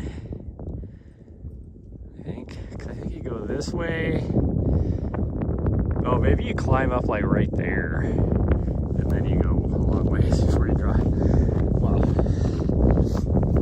coming from this direction before you drop down, but coming from the other direction, that's your first, I wouldn't say major climb. It's the first climb you're gonna feel, let's put it that way. But it's not very long and it's not very steep. Very runnable. I mean, the last time I raced this, when I had my sickness, my food poisoning, I was still able to do like a 9.5 minute mile pace up that hill. It was super pucky too. There have been so many cows. Like, it got wet, it rained, and there was cows that came through and just horrible.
There's a bunch of cows up here in this section. I really do not want to run with her back on the leash. So we just whatever we get and add some on at the end maybe. Because I'll definitely should have 16. We'll be at the 8 mile mark. But I don't want to put her on the leash for half a mile to a mile and then have to turn around and, you know, again do the same thing. So let's see how it is. Like right here. This is clearly a spot where somebody's been camping. It's a nice spot too.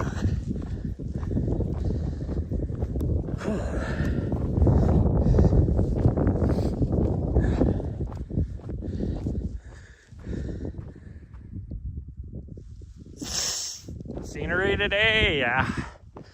It's was really nice when we were in the canyon, but I mean, I love looking at the mountains too right here. holy cow, somebody's driving way over there on that road, like in a vehicle that does not look like it's made to drive on that road. There's so many people out here. Like there's a car straight ahead of us here in some sort of SUV, but definitely not one that would be, although this road isn't bad at all, but still it's not one I'd be out exploring on roads with. But that road there, that road is atrocious. There's some dude just driving up there, which is weird to me because that's all private. Like, that means he drove through all the private area to get right there. I guess we might be able to. Okay, let's get going. I noticed the other day that the Auto Mod held one of your messages, your text in chat. It was like, it held it for name calling, it said, when you use the term junkie. I'm like, what? That makes no sense. The hell?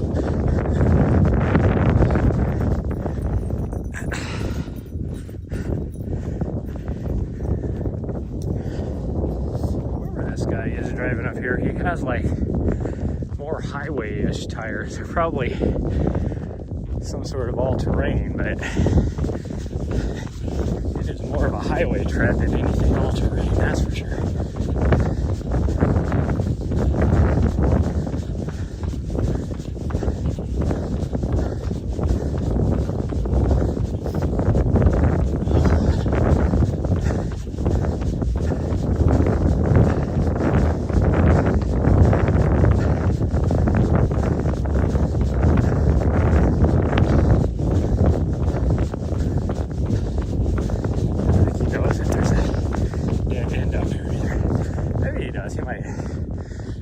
All the time, maybe. He brings his dogs up here.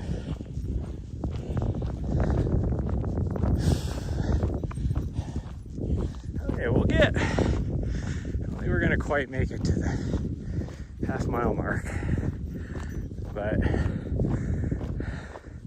I might be able to get a quarter mile, maybe. And then, like I said, we'll just tack on at the end, maybe.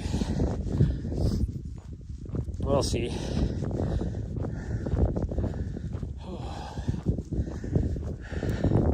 Or I can even just see, there's another spot right here where it looks like people have been camping. Fire ring. Like, clearly people drive down here. I was always confused because there is a sign there for this trail, the Buckhead Trail, that it says no motorized vehicles. So I always assumed it meant this road, but clearly not.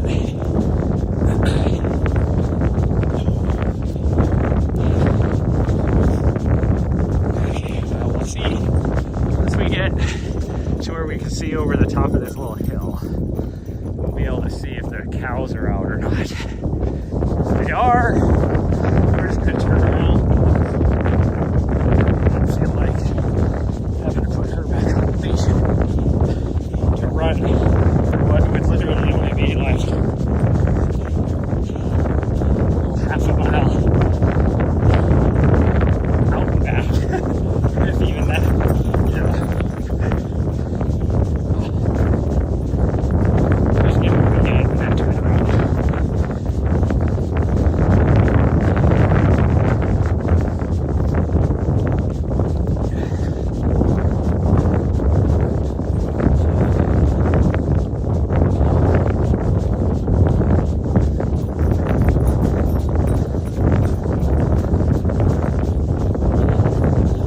Last time I did this run, it's a 26 miler, I want to say. I went to the end of the trail, not the end of the course, into this trail. Because the trail goes for like to the highway, where the course starts at the high school, so you're on road for a bit of it.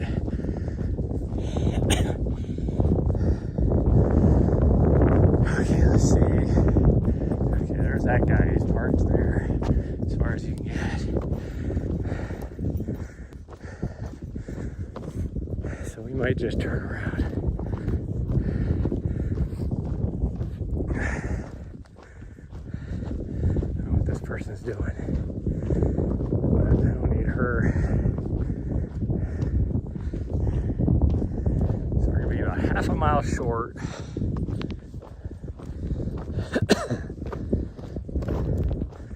If we go all the way to where that guy's parked, we'd probably get that.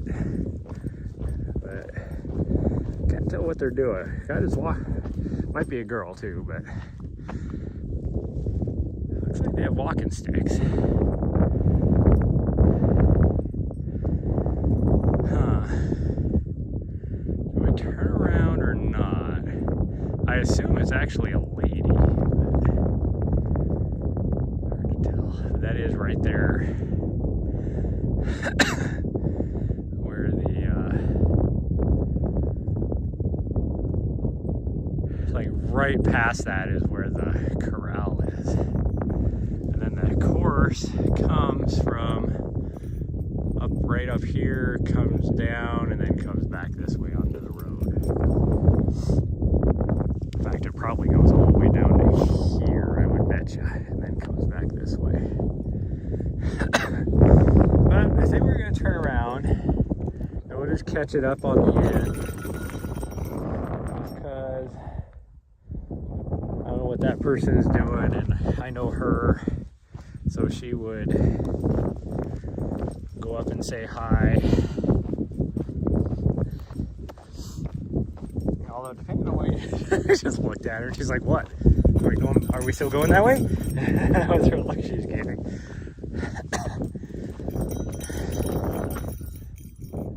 That person's doing. They're not on the trail. They're just going off random somewhere. Oh, they have a doggo too, so we're definitely not going over there.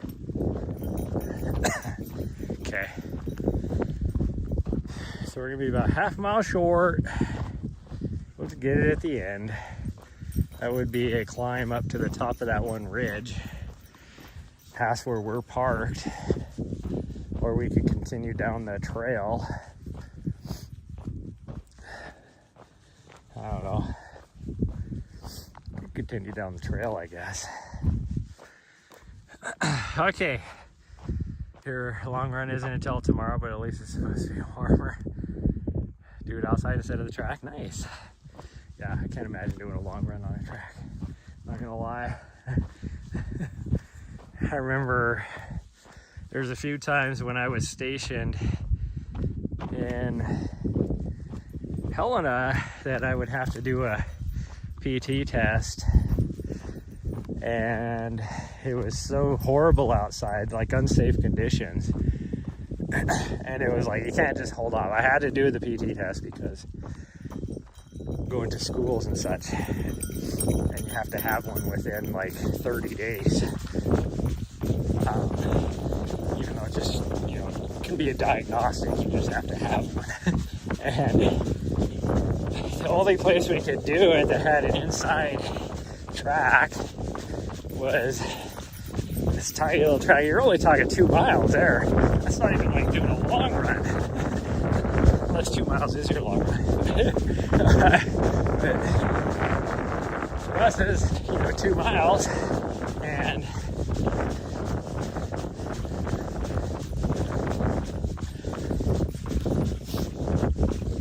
what was it, like 50 laps or something like that, because it was such a tiny inside track. It's like, it's crazy. I'm like, no, thank you.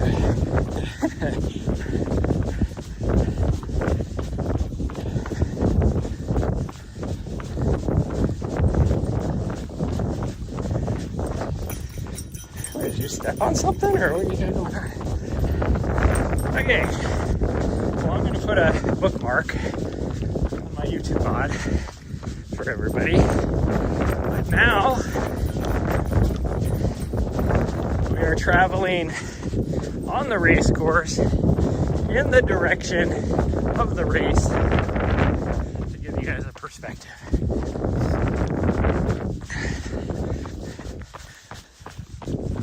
Oh. So, for you guys racing next week, there you go. Even though this is the beginning of the race, so it's like, this is pretty much the straightforward portion of it. Which then also is pretty nice because probably most people that come out here the week ahead of time or whatever to practice on the race, of course, are probably going to be down at the lower part.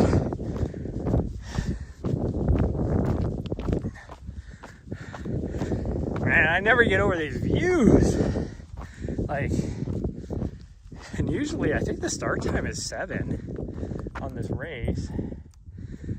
So by the time the leaders get to around here, the sun will be up, not super high, but it'll be up a little ways. And man, the sunrise vibes will be awesome.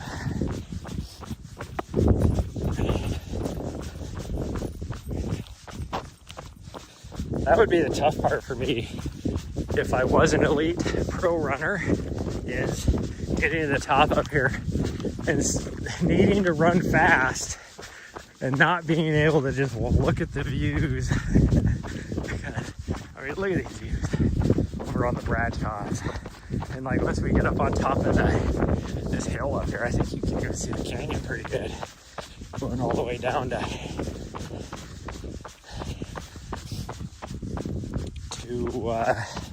Black Canyon City at least. Which is what, is it Black Canyon City around the 50K mark? Maybe a little after that.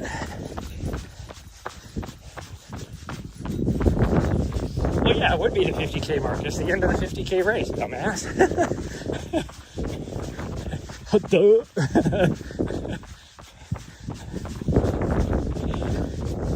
That's where the finish line is for the 50K. What did you step on? There is nothing pointy out here for you to step on. So what did you step on? Maybe look at your paw? She's wagging her tail, so I guess she's still having fun. If she is wagging her tail and she's running down the trail, she's still having fun.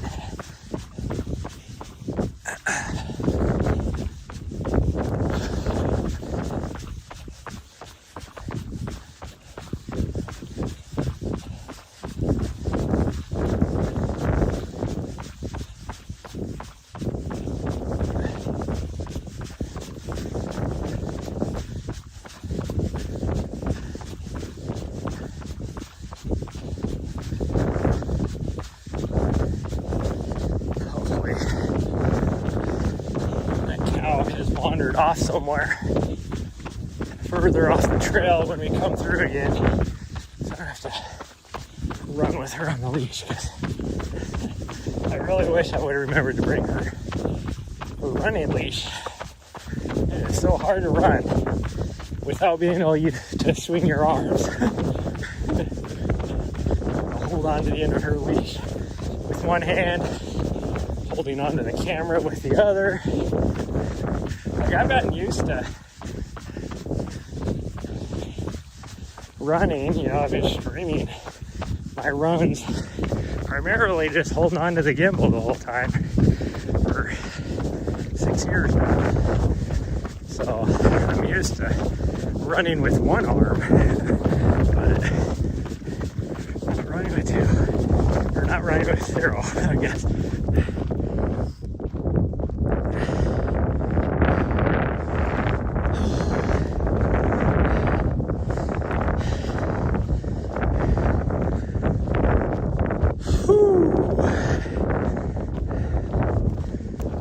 My legs are feeling it because I don't do a lot of vert here lately, so. Which I'm only at 13 but I'm feeling it. I've been doing nothing but flat running. I would say road running, but most of the roads are trail-like, and they're really not asphalt. They've been like sand and dirt.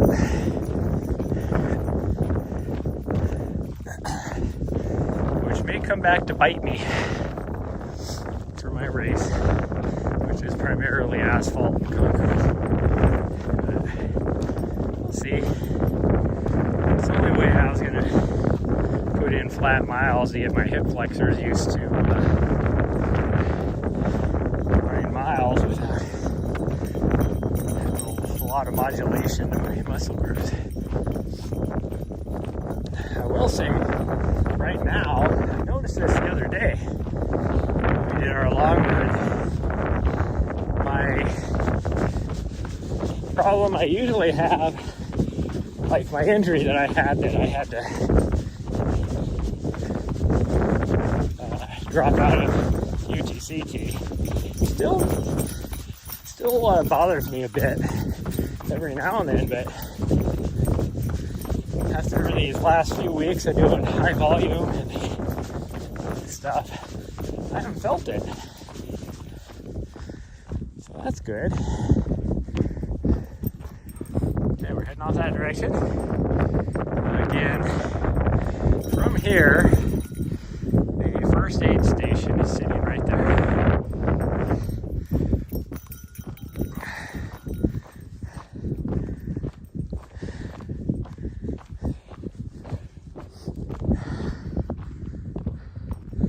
That says 8.8. Well, because it doesn't take into account my vertical distance. I'm over 9 miles. And now is when my legs are gonna feel. Not only are we on the second half of our run, but also it is just straight downhill pounding. At least it's on trail, but still downhill pounding for the next 8 miles.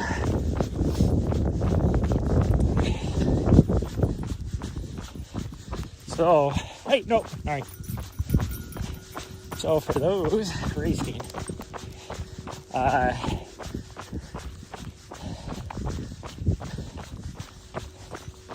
don't go too fast, because you're gonna get up here.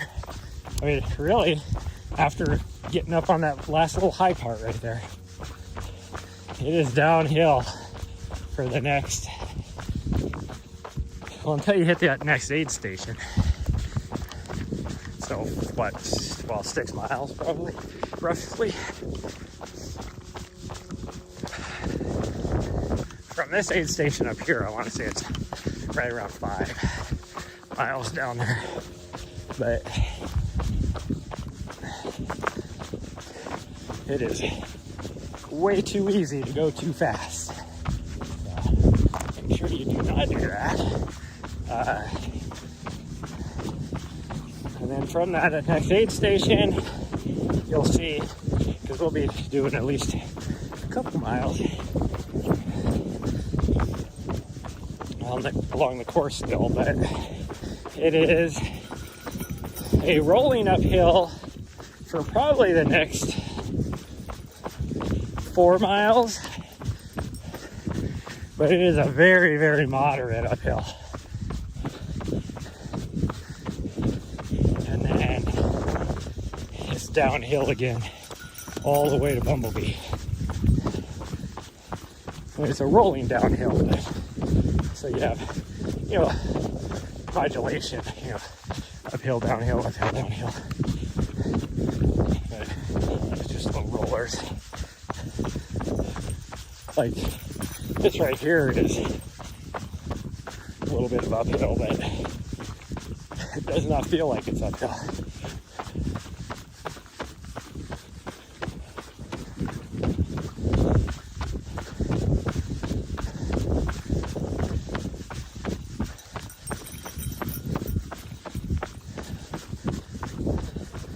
know she's still having fun too when she's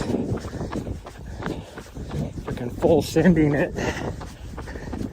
Which she found the rest of whatever bone she was eating. Hopefully, like I said, it wasn't a bad bone. Nothing happens to her. I guess we'll find out.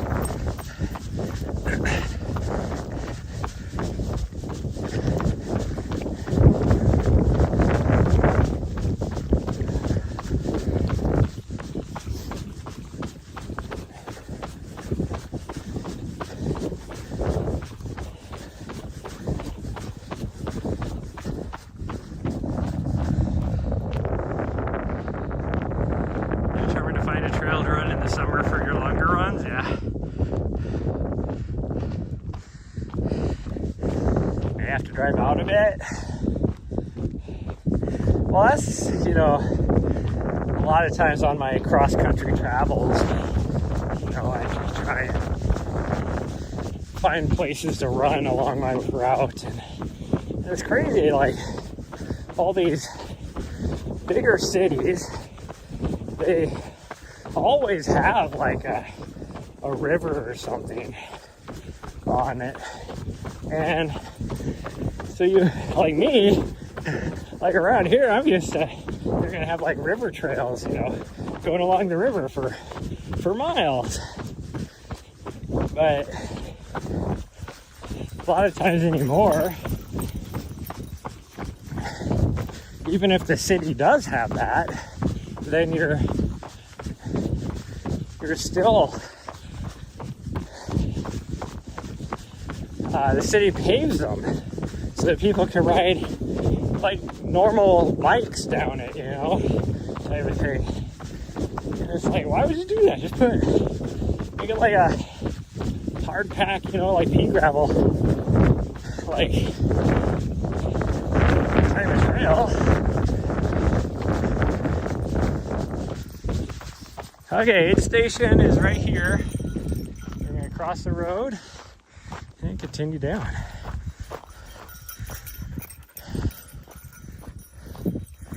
I don't see our cow. Keep an eye out. He was towards the top of that ridge, so hopefully he's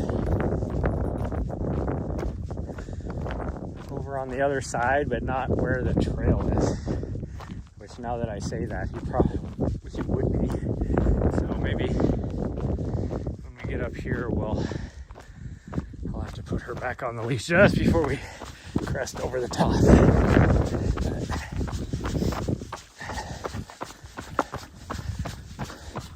Unless he wandered down this way and you can't see him. Hopefully that's not the case. She will chase him, or at least try to.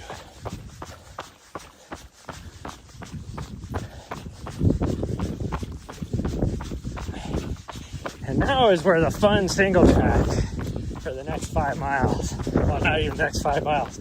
All the way to Bumblebee is this really fun single track that somebody has done some trail work on just recently, like the last couple days even recently. I don't see that cow, so he must be over on the other side of that ridge.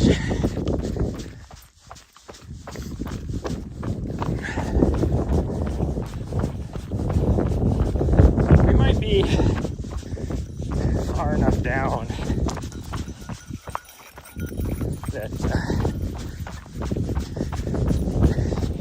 we won't have to worry about him. I don't have to worry about him.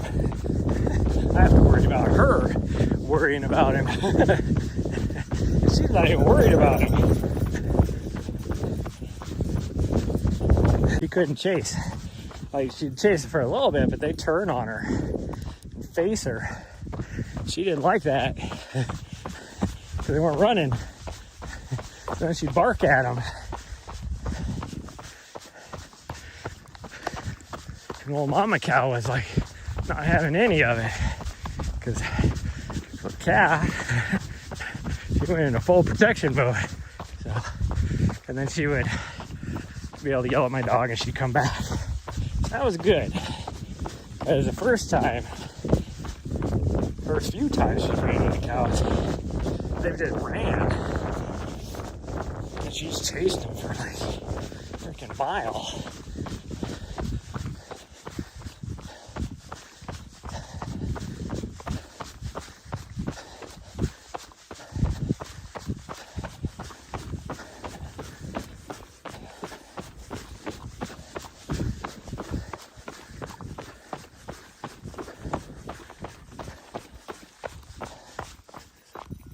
What are you looking at? Is the cow over there? I don't think so. Are you trying to push me off the trail? Because give me a break here. Give me a break, dog. I saw some javelina poop on the trail. Okay, now I can see where this cow is. So hopefully, because we got to go way off to the right now.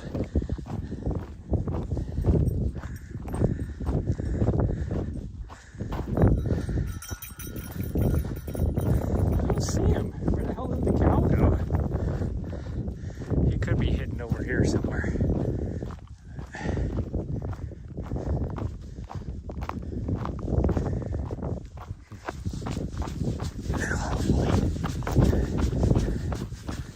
Hopefully we'll turn well before we run into him if he is up here.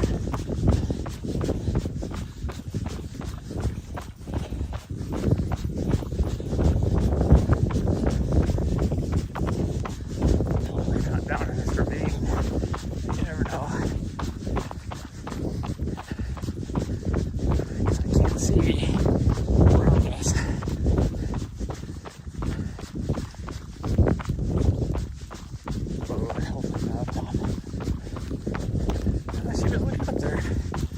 See him.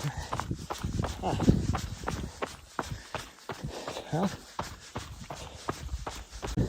there's cattle guards all over on the roads. There's fences and gates and all sorts of stuff out here.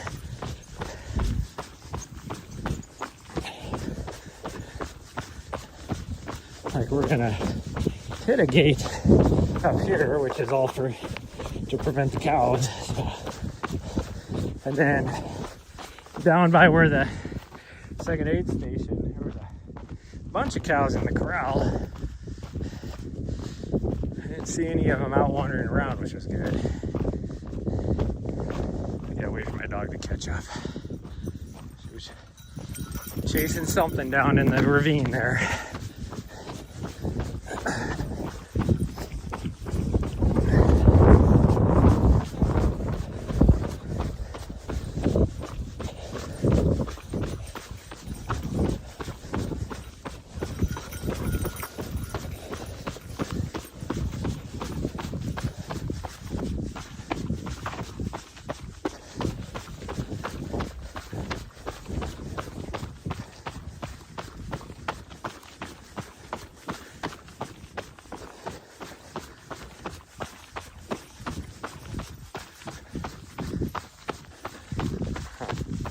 That's just weird, like, where'd that cow go? He like just disappeared. We weren't gone that long. When we saw him the first time to turn around and coming back through. But he clearly went somewhere.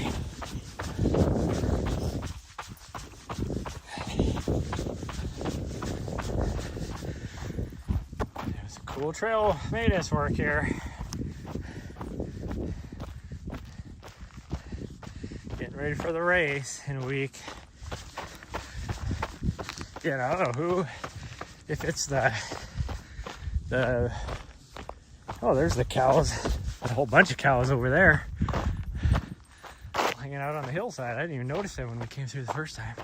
So I'll bet you he wandered over there. There's a whole herd of cows over there. So I don't know if it's the Black Canyon Trail Association or whatever they're called, coalition that has been doing this, or if it's a race organization or what, but they've been doing some good maintenance through this section at least. Now, a lot of that other section that we ran through doesn't need it, but good job through here.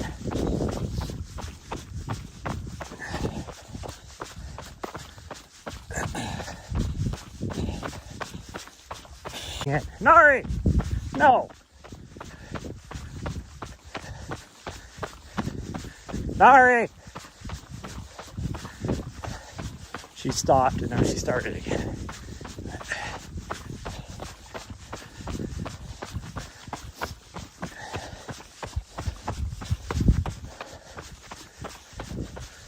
Fortunate part is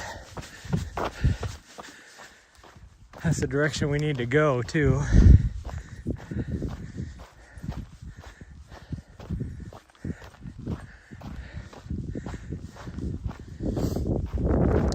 Should I put her on the leash now?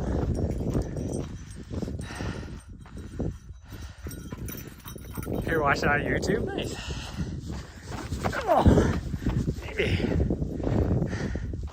Well, it's funny, like, hardly anybody ever comments or anything on the YouTube side. Because I can read comments on YouTube too. But,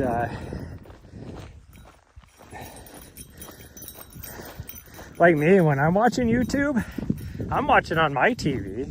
It's not like I'm gonna be, Nari, hey, Nari, Nari, Nari, come here. Nari!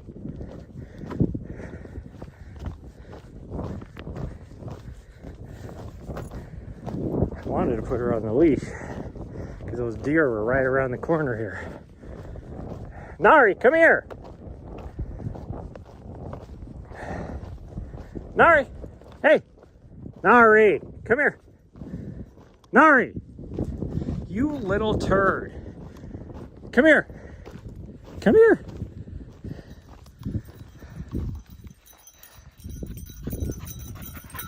Yeah, thank you. Okay, come here. Come here, sweet girl. No, come here, Nari. Hey, hey, come here, Nari. Nari, come here. Thank you. Don't knock the camera over. Yeah, you're gonna need a drink now after chasing deer. Going full beast mode. Sounds windy. Yeah, it's pretty windy. Every now and then. It's only like maybe a 10-mile-an-hour breeze, so it's not too bad, but since it's warmed up, it actually feels really nice because I have my coat on still, which I should just take it off, but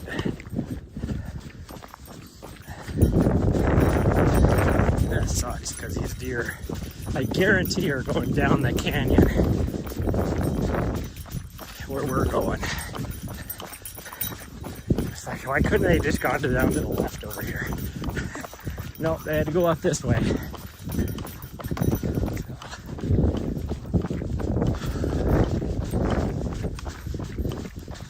Hopefully they'll stay above us.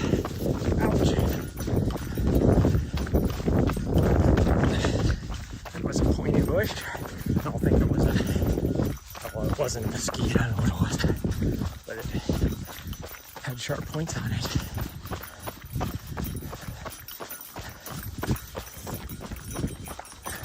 The most part that we've been protected from the wind. Oh man, it was hard to run. The dogs are watching too, nice!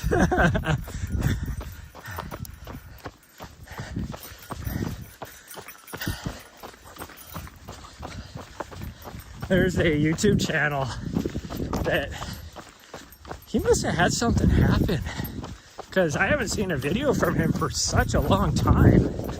But his name was Matthew Posa, And he's always out camping, hiking, all that kind of stuff. Well, it was all camping, but you know, he'd hike out or whatever. Right here, there's that trail. You fool, come on. That should be right where the deer are at, probably. But come on. His name's Matthew Poza, and she loved watching his videos. I still will just put them on if I just need her to settle down. I'll just put on one of his videos, and she will just stop and sit there and watch. Okay, do I chance it? Because I don't see any deer. Come on, Nari, get up here, get away from the cactus, you fool. Come here. I'm trying to take you off, you fool. As long as you promise not to chase any deer. Do you promise? She's like, yeah, I promise. Come on. Nope, Nari, this way. Nari, hey, you little butthead. Hey, come on. Nari. She smells them. They must have gone off that way. Come on. Of course you're going to go the opposite direction.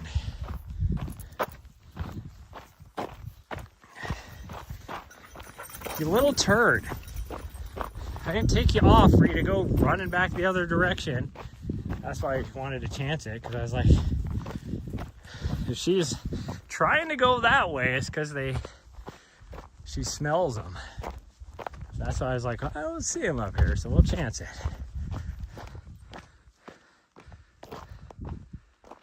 Never cares about the TV. Yeah. Well, another thing is with her, one of her other favorite shows, oddly enough, and I just threw it on because this was my last dog before she passed away, my other Vizsla. One of, like, her show that would always, like, she could be having the most horrible butt-headed behavior, just being a sassy pants, whatever, annoying. And if I put on Gilmore Girls, she would literally just sit there and watch. And long story, the reason why I know this is I think it was Netflix, when I still had Netflix. You know how it always, like at the end of a show, it would just go to something else that it thought you would want based upon your algorithm. Well, it was my Netflix that me and, when I was married, my ex-wife would use, so she always watched Gilmore Girls. So then I was just in the kitchen doing whatever, and I don't remember what show it was on, but then it just automatically went to a different show, and it went to Gilmore Girls. And I just was in the kitchen doing something, and I glanced out and I saw her just sitting there. Just my old Vizsla. I saw her just sitting there on the couch staring at the TV. She'd never done that before. I was like, what the hell is she watching? And I went out there, and it was Gilmore Girls. So my first thought was, why the hell is Gilmore Girls on? Well, then, like a couple weeks later or so, she was just being such a butthead, and I was trying to get stuff done. She wouldn't stop being annoying, like, you know, throwing every toy at me, barking at me to play with her, all this kind of stuff. And I'm like working, like, I couldn't teleworking at that time. You know, so I was even home. But,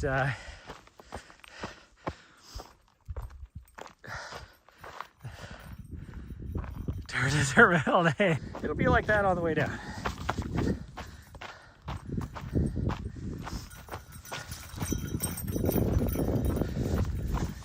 Oh, our gate should be here too.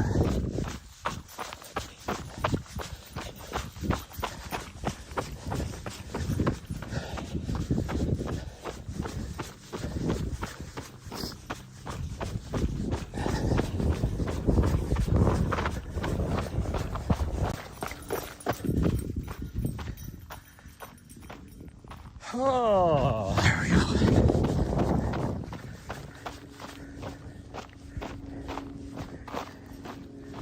I'm starting to feel my legs on this downhill.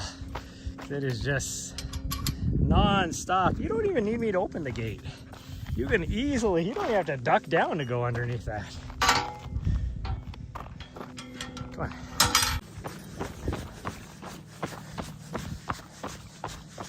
Why are you stopping? Let's go.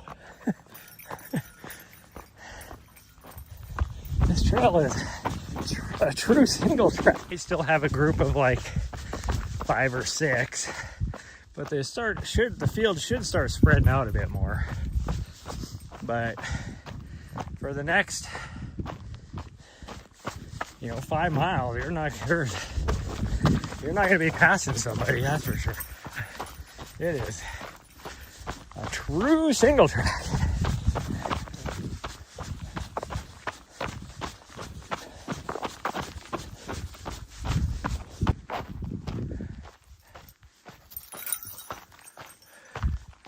Oh, there's a little chipmunk. He ran this way, and now he's up here somewhere.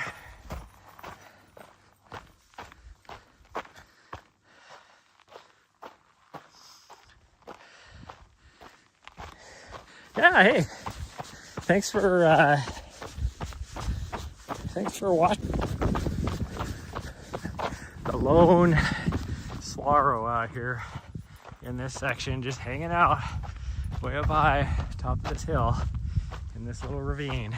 Like, I wouldn't even call this a canyon, this is just a ravine. It is pretty dang deep. Don't trip and fall and go off the side, that's for sure. That would hurt.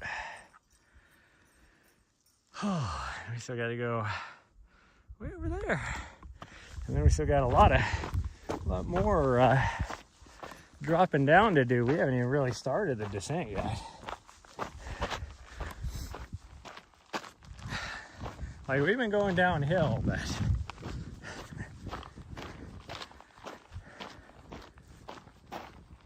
oh, there's another swallow. He has a little friend right there. He's up there. He has a little friend right there. Look at that.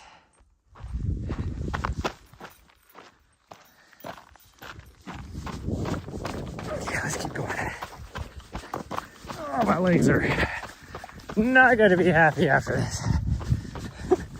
Downhill pounding. I mean, the nice thing is, the last few weeks, I've been ending my run with uphills. Like, they've been out and backs, but it's been an uphill on the way back. So having a downhill in some ways is nice, but it's also a lot steeper than I've been doing. So that's okay.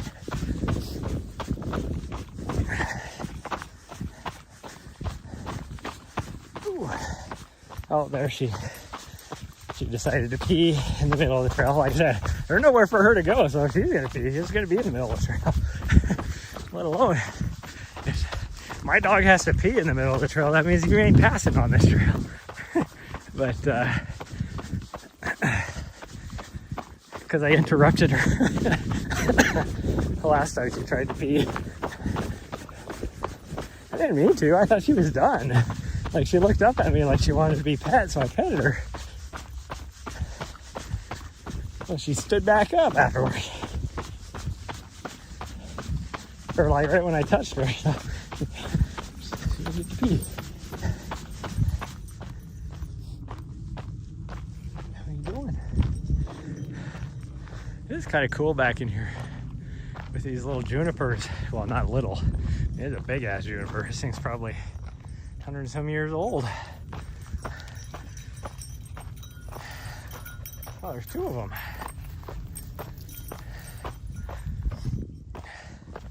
I'm surprised there's not more oak back in here.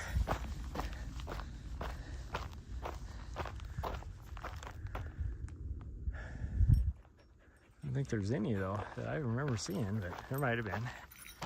There might have been. Oh, geez. I just almost tripped and fell. I was looking down the trail, not where my feet were going.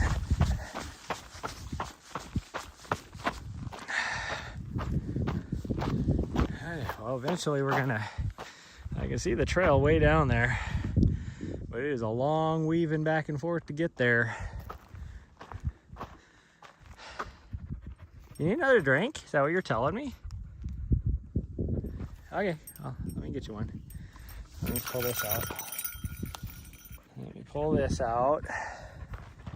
I don't know where to set this, but I guess I'll have to do it like this. Should we do another snack too? Huh?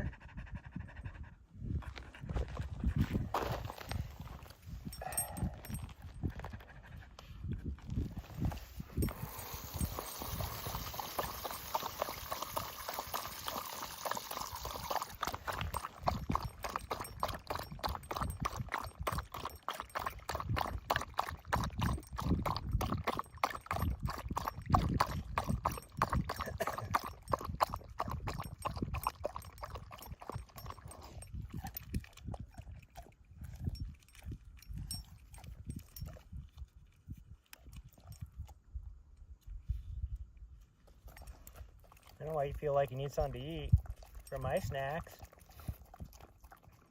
You've been eating random bones and poop and whatever else. Yeah.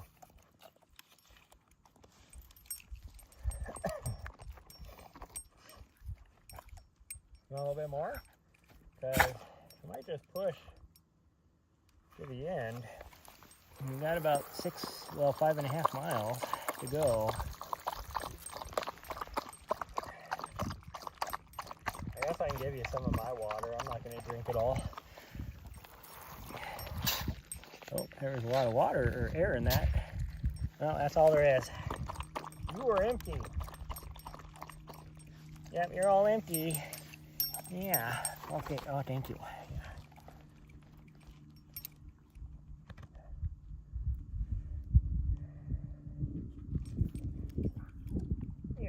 Some of my water later on if you need it, but because I'm clearly not going to drink all mine.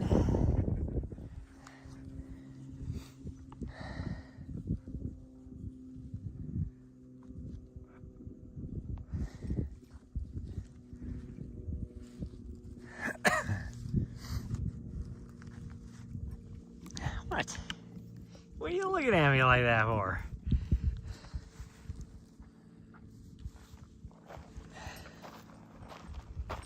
Actually, I'm gonna try and blow this one nostril out. Hold on, I don't want to get it on you. There we go, that's much better. Now she's digging for it in the dirt. She's like, oh, it's not so yummy. I should have taken my coat off, probably. That's okay. And there she goes. And she's off. Here comes pride in the backstretch. Heartache going to the inside.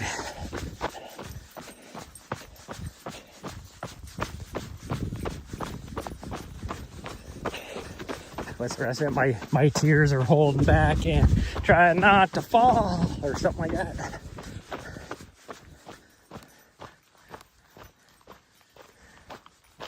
And the winner loses all. That's what I think of. I think of that song every time.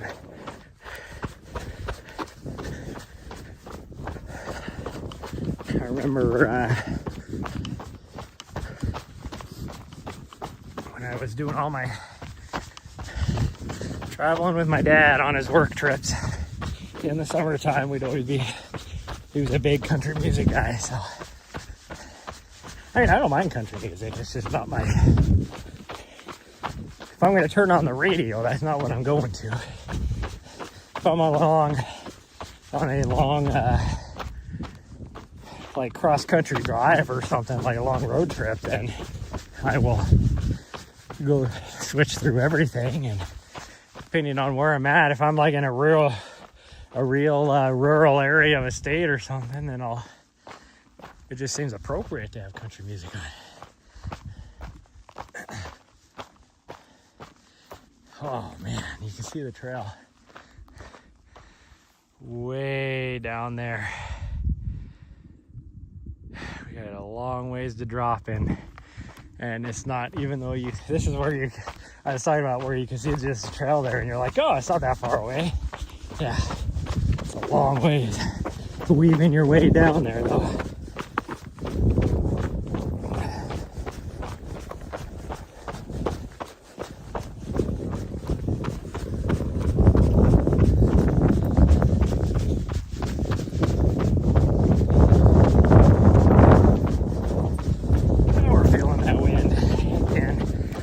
Should be feeling it for probably the rest of the time, but who knows.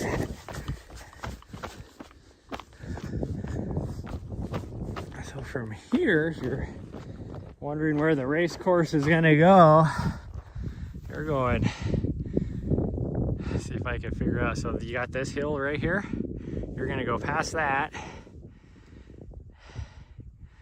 and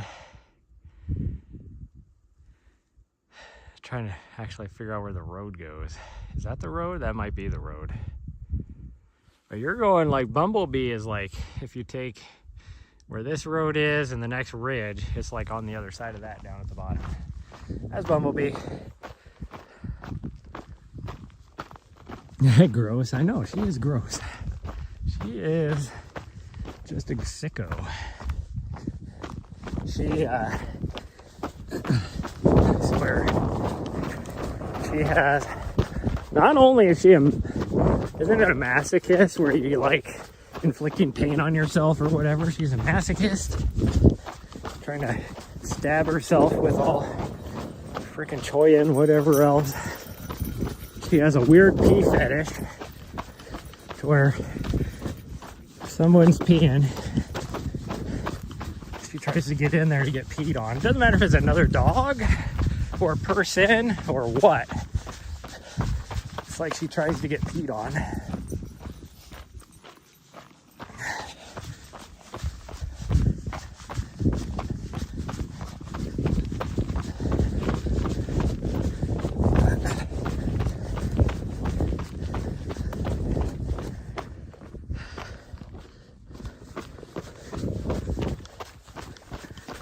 What are we looking at?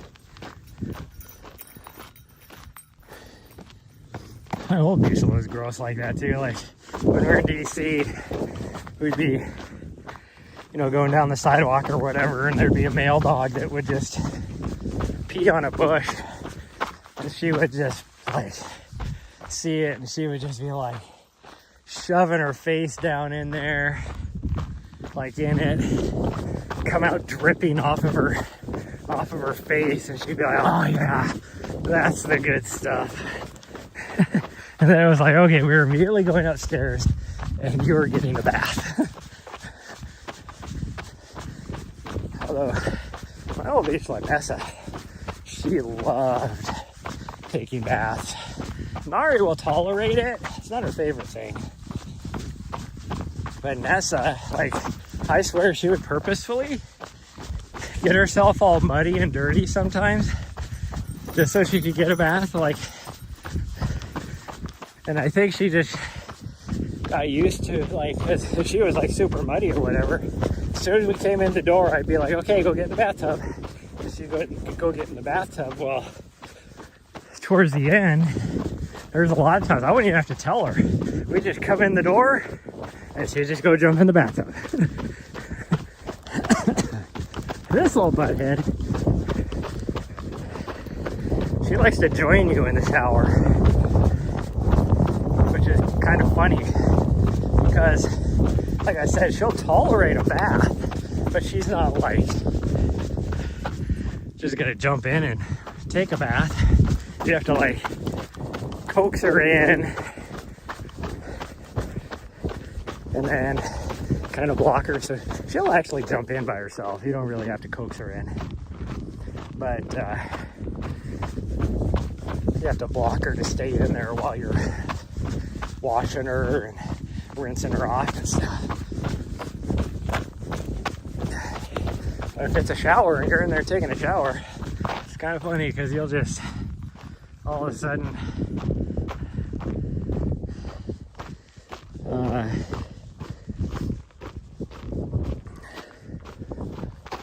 you'll all of a sudden like get this feeling or something, or you may even feel like this tongue all of a sudden touch the back of your leg or something as her head is pulled the shower curtain to the side and she's staring at you, and what you can't tell is she's wagging her tail, and then you look at her face and she's like, I'm gonna do it, I'm gonna jump in, and she's wagging her butt, her tail, because she's so excited because she's gonna jump in the shower with you, and you'll be like, don't you do it, and then she does it anyways. But she only she'll jump in for a little bit until she starts getting like super wet, and then she jumps back out, and that's why I hate it. She jumps back out and then she gets everything wet. Bathroom floor, the house, everything. Oh.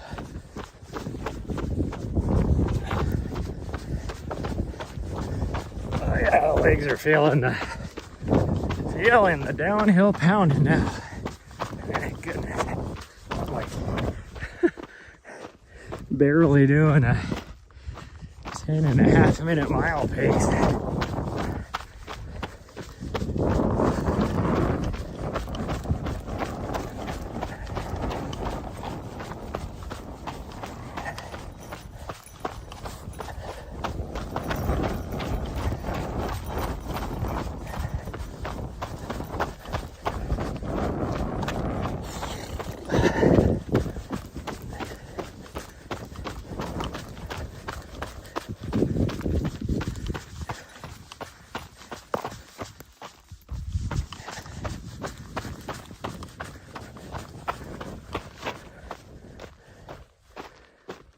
Oh.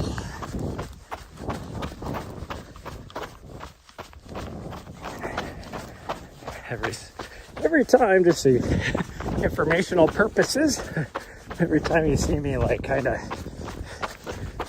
slow down really quick for a few seconds, that's me looking at my screen to make sure I'm not ignoring somebody in chat.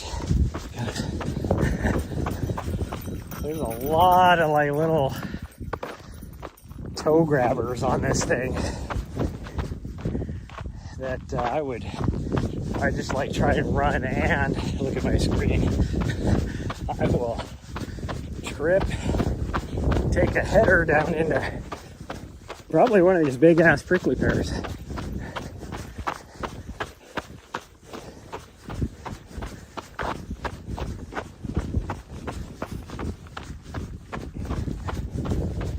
Can't wait for it here.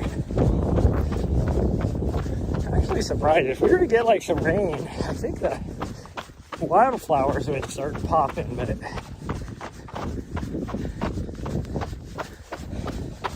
this time of year, but I'm not seeing anything. Maybe because of the snow and rain we got 2 days ago, maybe they'll pop by race day, but I don't think we're supposed to get any rain until like the day after the race.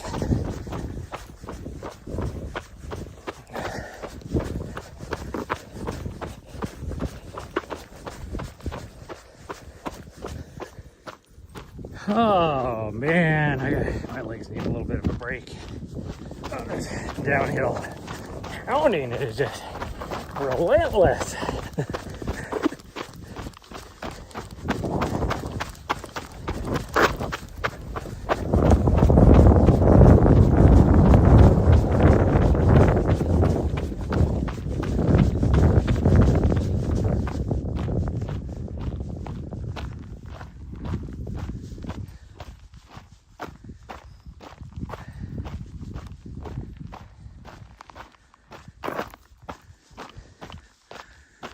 Oh man.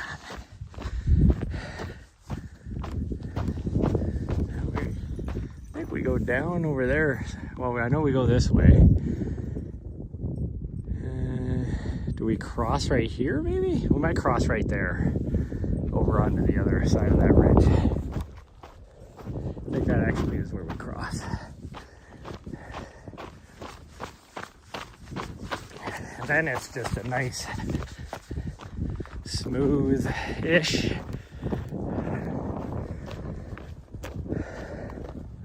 like this is pretty rocky because we're, you know, in this little ridge area or ravine, canyon, whatever you want to call it. But once we get over on the other side of that, it's just a nice soft sandy pea gravel trail the whole way down to the next aid station.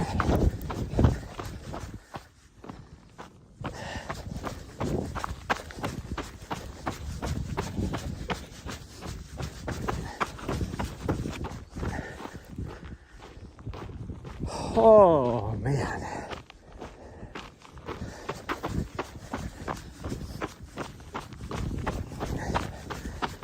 What I should do, I don't know, I should at some point run the entire length of this course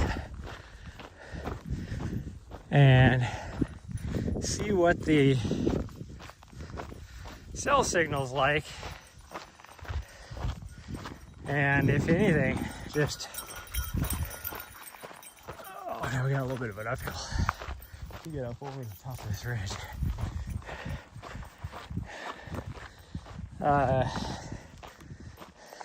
Then maybe next year sign up for the actual race and just live stream the whole thing. If the signal's good enough, give permission maybe to the actual race Mountain Outpost. Gives them permission to use my feed every now and then if they want.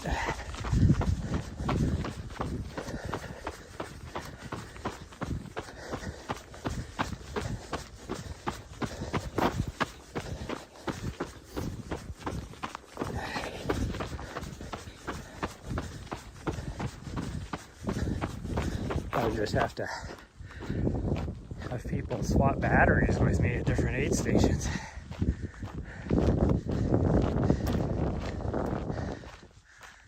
Oh man.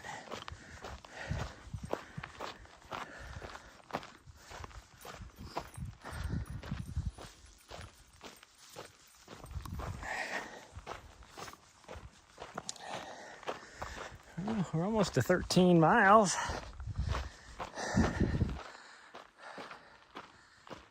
Even though my phone says 12.4, my watch says 12.8. Because it doesn't count. It only does my phone with this overlay. Only accounts for like straight line distance, like flat distance, not vertical stuff. So where my watch does. Oh man. Oh, somebody's shooting up here.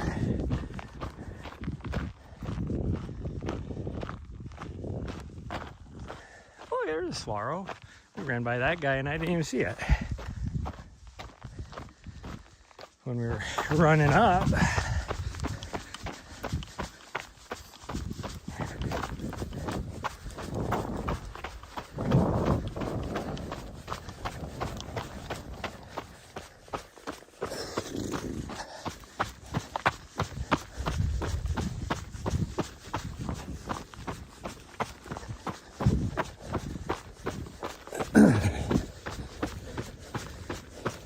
These are the things I hate. These little, that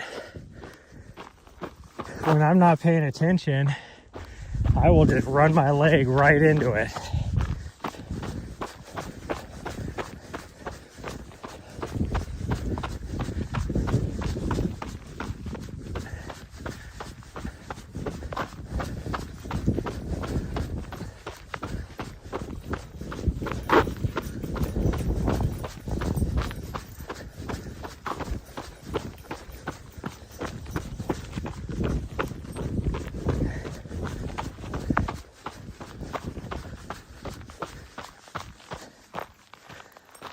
definitely starting to warm up out here. Well, that is for sure. Oh man. I mean, the good news is yesterday on our drive,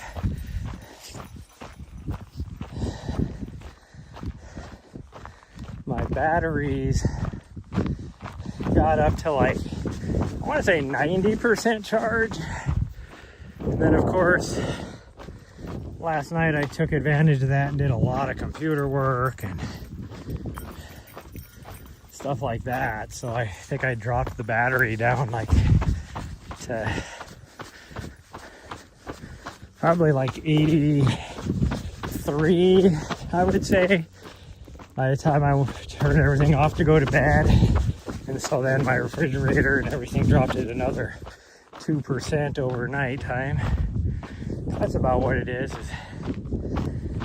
like 10 hours of 10 or 12 hours is about a 1 to 2% battery.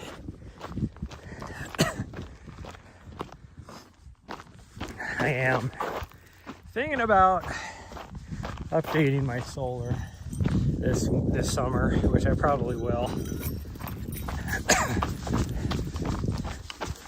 because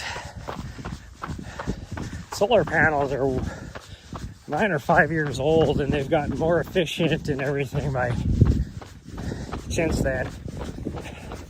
I have 4 100-watt panels on my roof, and the 200-watt panels nowadays are barely bigger than my 100. Like, I could easily put 4 200-watt panels on the roof. Now, I'm thinking I'd probably only do 3, but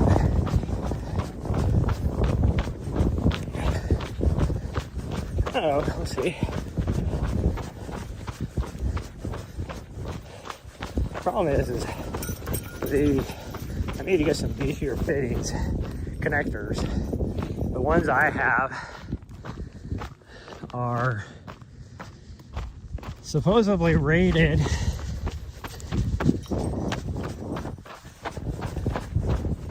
high enough for the system I have, but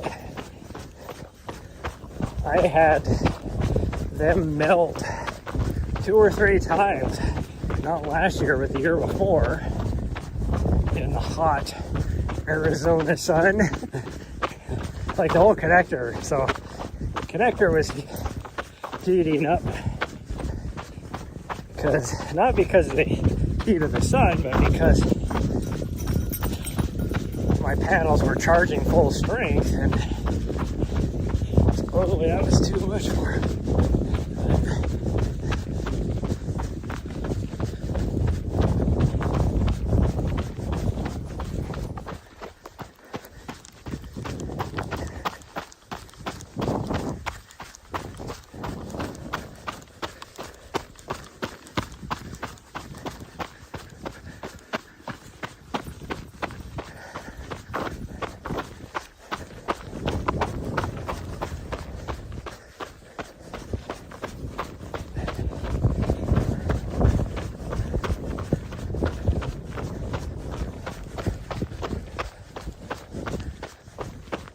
So I see that little reflection way off in the distance, and that is the other guy that's kind of parked near by me on the other road.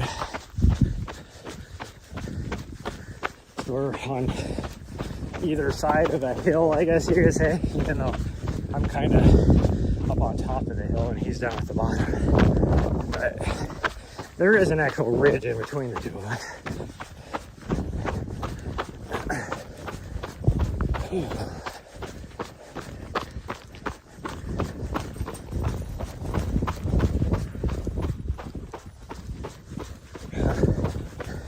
Where they see if they're shooting at. Hopefully not this direction. You do get quite a bit of people out here just shooting, whether they're shooting coyote or whatever, I don't know. But yeah, I can definitely see why people shoot coyote. We heard 2 huge groups But you just get people to know you're shooting too. So that is the main reason why I put her yellow harness on, is so that people don't mistake her for something else, even though she is totally the wrong color for a coyote and looks nothing like a coyote, but you still have to worry about people. People be stupid. It's like years ago, we had he was an out-of-state hunter. I say out-of-state because he wasn't a Montana resident, but he was stationed at the Air Force Base up by Great Falls. He went out elk hunting, and he ended up shooting an elk and taking it to the game processor. He got to the game processor. The game processor's like, what the hell is this? Like, dude, this is not an elk. It ended up being a llama. Some dude shot some rancher's llama and then took it in because he thought it was an elk. Like, dude, you have no business hunting if you can't identify what you're shooting at. And I get it, because back when I was first in college, me and a buddy and a couple girls were just kind of driving around, and these two girls were from like back in the Northeast, so the only cows they have are I think somebody just saw the flash of some vehicles. Can't tell. They might be at the water tank where the corral is. It's hard to tell. Whoever's shooting there must be shooting targets, because I think they're well away from us. I don't think I'll have to worry. Anyways, we went by some Red Angus cows, and one of the girls was like, look, buffalo. And we're like, buffalo? That's a freaking cow. She's like, nah. And I'm like, yeah, it's a Red Angus. And she's like, oh, the only cows we have are Holsteins. So they look completely different. So she just saw basically a brown cow and was like, oh, it's a buffalo. So then we took her and drove all the way out to Ted Turner's land, where he has, thousands of head of, herd of buffalo out there. I showed her what an actual buffalo looks like, which I learned, even though we refer to them as buffalo, they are not actually buffalo when you get down into like a biological, like scientific genus species type of thing. They are bison. And bison and buffalo are not the same. Because a buffalo has, from what I learned, oh, there's the guy's vehicle. I wonder what direction he's shooting. He was shooting our direction. But we had the ridge line in between us.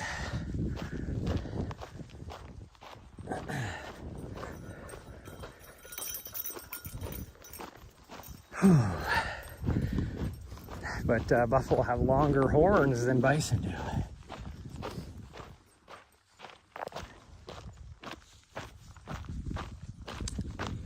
Oh, my legs. It's a good thing we're not doing a 20 miler today. This is a shorter long run.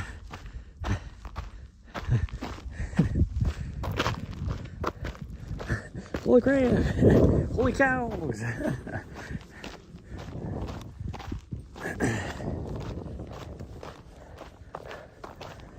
Whoo! Gee, somebody's over here too.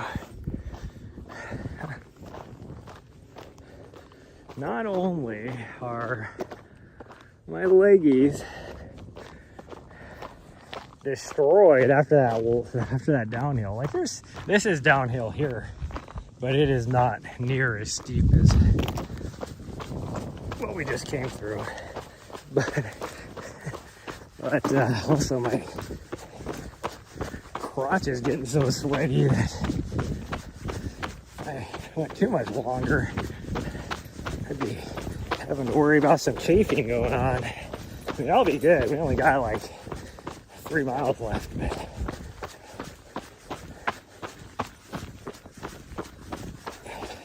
little 5K action. Unless I decide to call it, and we have about 2 miles left. What did you step on? All of a sudden,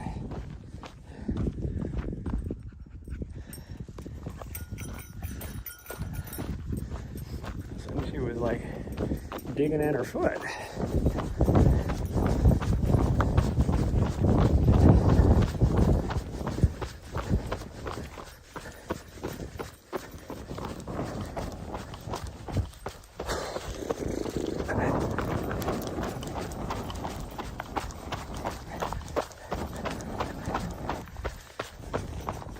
Oh,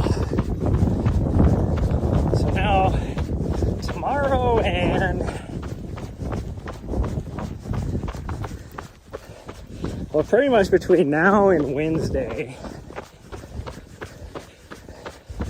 I'm just gonna try and keep a moderate amount of mileage every day, like total mileage between 10 and 12 miles. Wednesday we're going to try and do another little 14 to 16 mile, and then after that it is downhill mileage the rest of the till race day,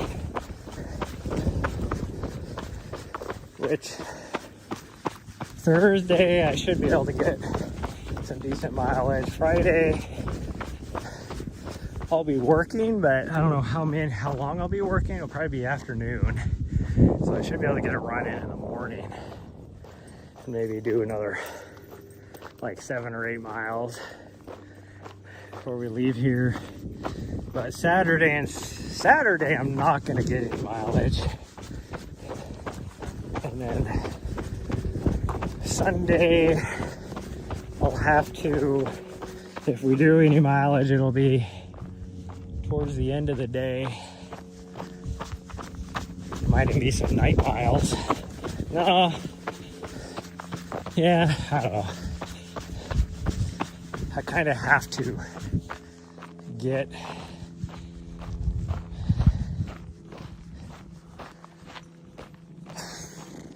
trying to think. No, we could probably take the time. And then Monday after that, I could probably take and get a few miles in, but we got a lot of driving to do. And then Tuesday I have to drop her off at the Borders,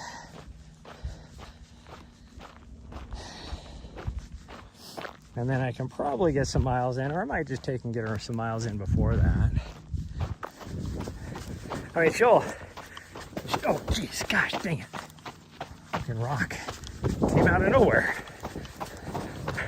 There's like no rocks here, and of course I find the one that hurt because it made my freaking the toe what do you call it, the toe wheel protector, whatever you call it, on these shoes isn't the best, so I ran my toe right into that thing and it hurt. Anyways, Tuesday I could get some miles with her probably, but I don't think so. It depends on what the weather's like. So I might just take and drop her off because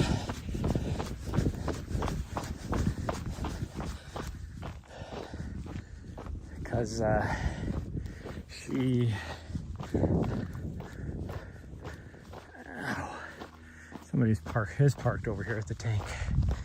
So I'll try and... They're probably people with the cows, if I had to guess. So they might be letting their cows out. So I'm gonna put her back on the leash before we get there. Run through that section, at least till we get across the road, and then I can take her back off. Oh man, that actually hurt my toe. Like, it still hurts. It hurts just to walk on. I wonder if I busted my toenail.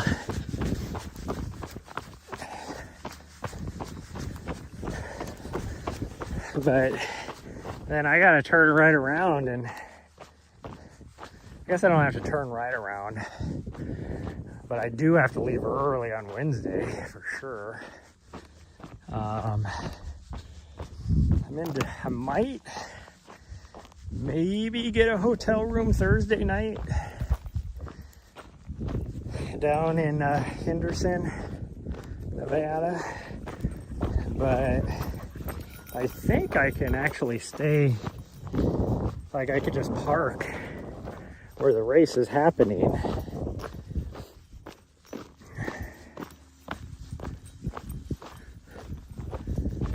Overnight. So that might be what I do. But I don't know, we'll see. So it would be kind of nice to have a hotel room, but it's probably $150 probably. I don't have $150.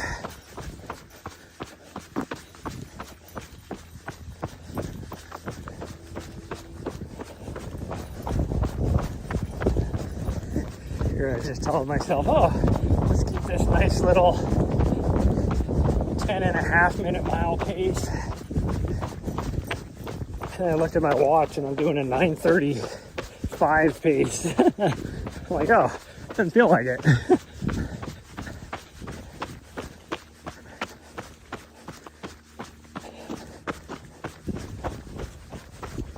Oh, it must just be this little section right here, because when we were coming through this section, I was like, oh, I feel like I'm gonna have a tummy emergency. And then it went away. Like the feeling went away. And now we're back in this little section. And now the feeling's back again. What the heck?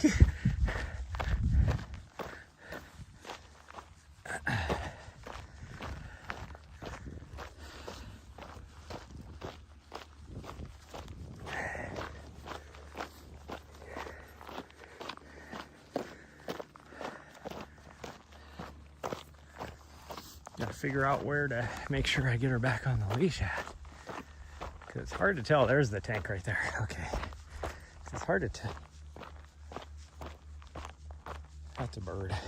It's like all of a sudden it was like, is that the coyotes again already? I think they would be hiding in their den or something.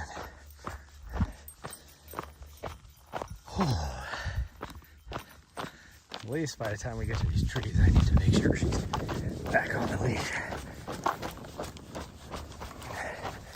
Because even if the cows are in the corral, she'll still go over and try and bother them. And I don't need that.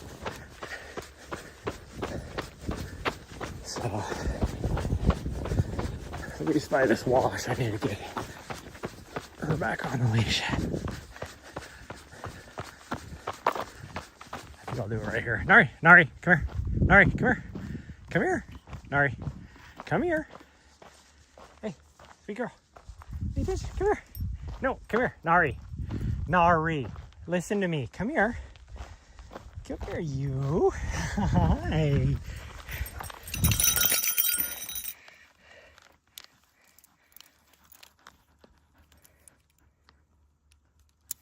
Hold on. Hold on. Oh, she is such a turd.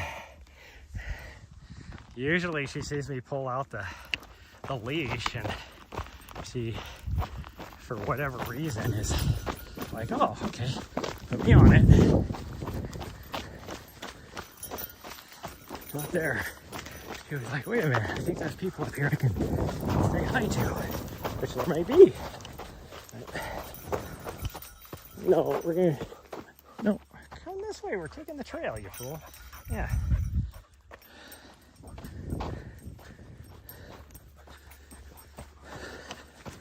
You are such a turd.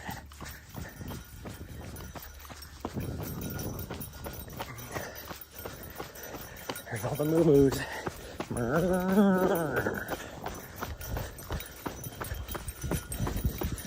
Looking at us like, what the hell is wrong with those two? Who just comes running down a trail? Jeez, what the cows are saying. Come on. Yeah.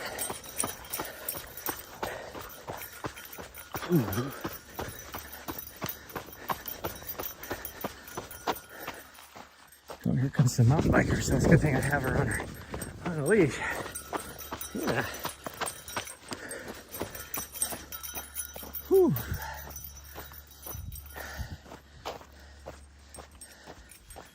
Hi, come here.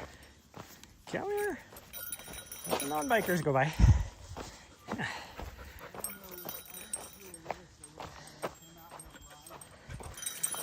Let those mountain bikers go by. Okay, let's keep going. Hello. Okay, come on.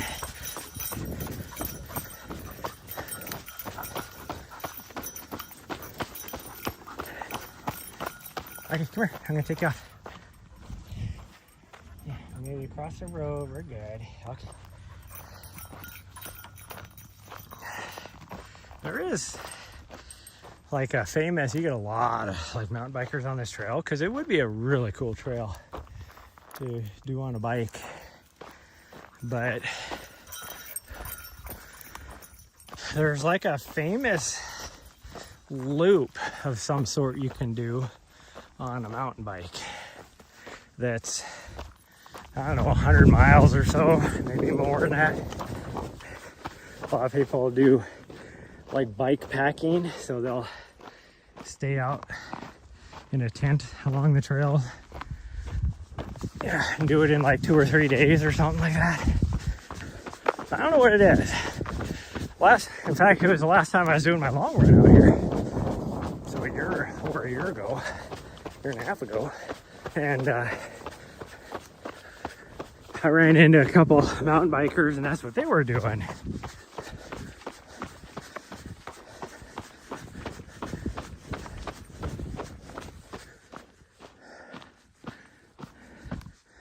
Where's she at? Oh, there she is.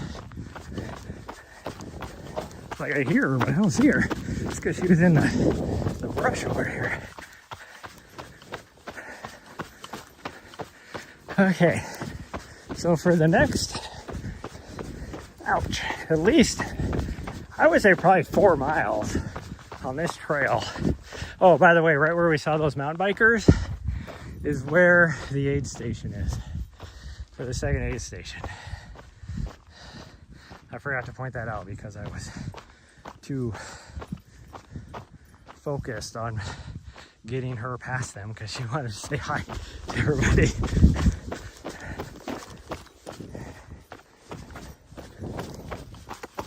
But it is right for the next 4 miles. It's a rolly uphill. This next mile is probably the steepest part of the uphill. But then you kind of get up where we cross the road kind of where I'm parked at, and then it is a very moderate rolly uphill.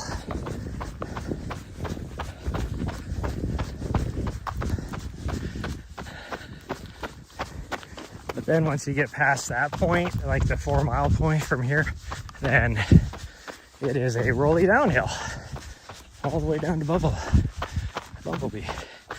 Oh, somebody has a mine stake right here. You can see why. You probably get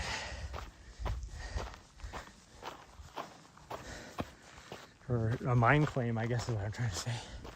Probably get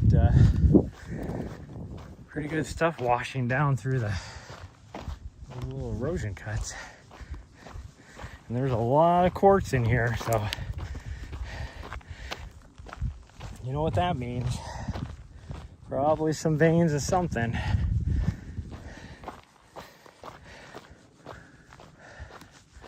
I still think that Sparrow is so cool because it's just out in the middle of nowhere.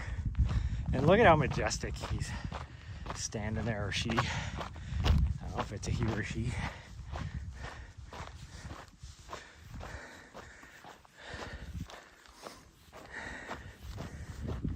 But either or, look how majestic it looks just standing there. It is so big. That's what she said.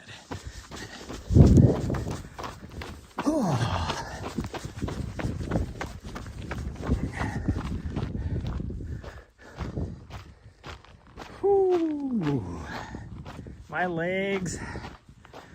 It's not really my legs. My legs feel that downhill still. The uphill, as far as my legs go, the uphill feels great. But my lack of fueling that I've done on this run, this uphill is tough. Like I'm bonking. That's okay. That was lap 15. And we got at least a mile to before we even hit my road intersection. But we're gonna go at least half a mile past that. I'm gonna get on this trail. I think we'll just stay on this trail. But we'll see how far we go. I'll let her judge. Well, if it's up to her, we'll just keep going forever. But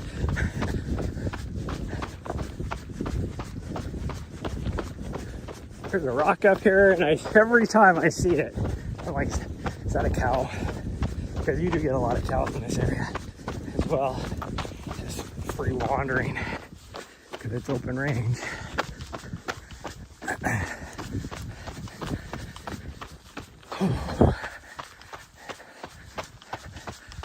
Look at how nice the trail is right in this little area. So nice. And you get a few little rocky spots here or there, but for the most part, it's like this. All the way to Bumblebee.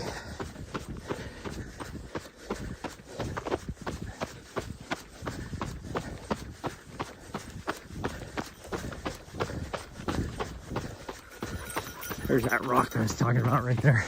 Because you see it off in the distance with the shadow and everything. It looks like a big old cow just standing there.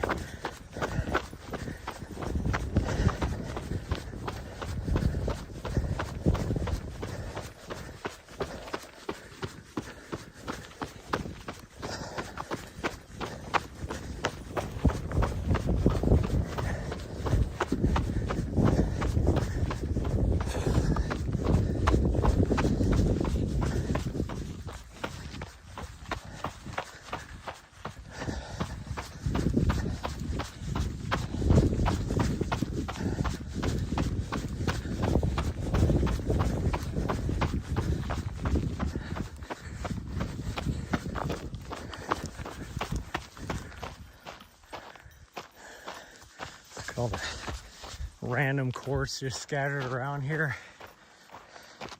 You know this. There's got to be some sort of rich minerals of some sort. I don't know if there's a lot of gold in this area, but I know there's a lot of other stuff, especially copper. Ooh, with all the big copper mines scattered all around this state. Like gigantic copper mines.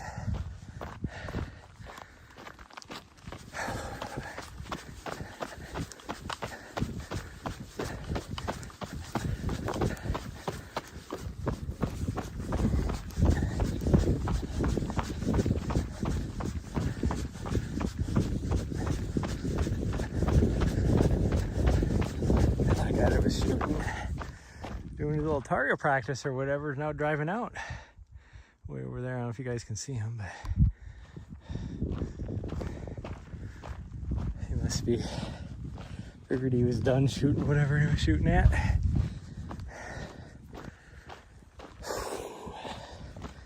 I need to remember next year just to bring my... I am starting to get a little bit of chafing down in the nether regions.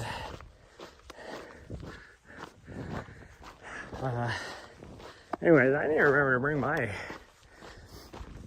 hunting rifle down here so I can get it sighted in before hunting season next year.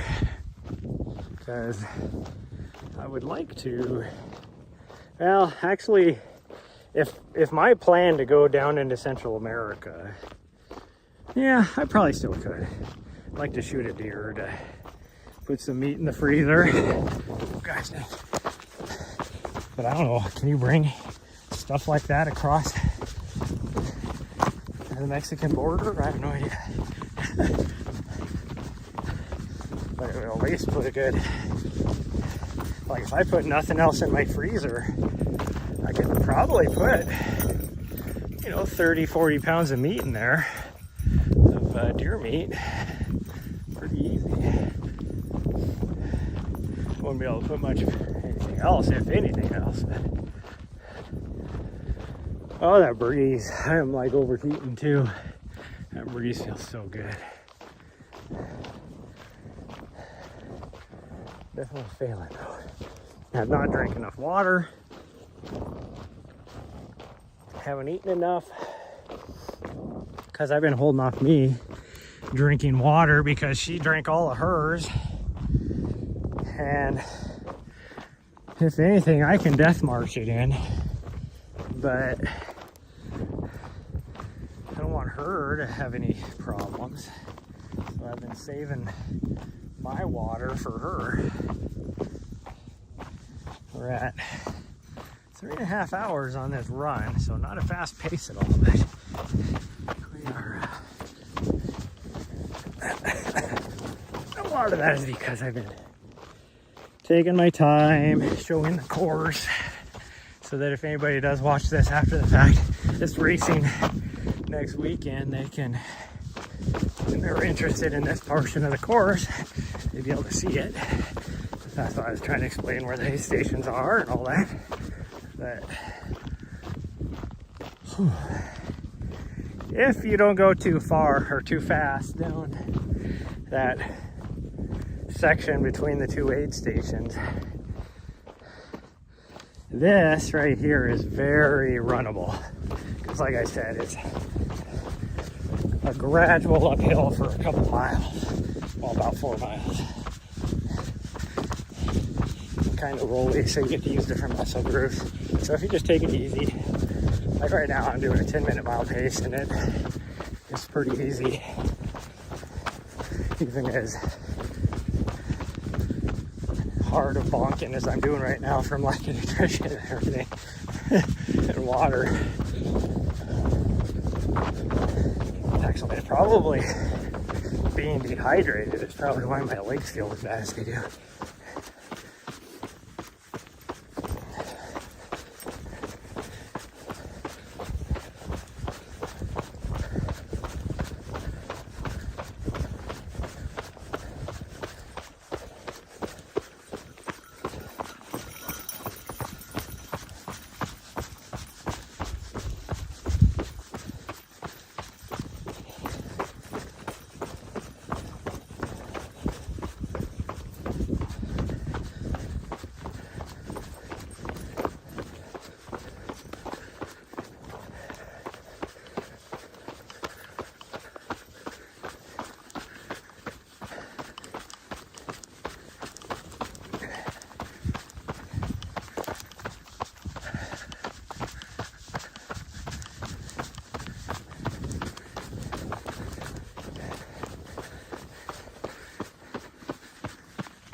Heard something, I didn't know what it was. I think it's probably a helicopter.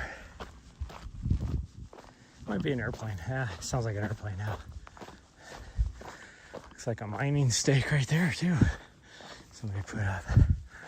There's a lot of mining claims out here, which is weird to me because it's all BLM land. How can you put a mining claim on public land? I don't get it. But there must be rules for it, at least here in Arizona. Oh, there's no wind, and now I am roasting with my coat on.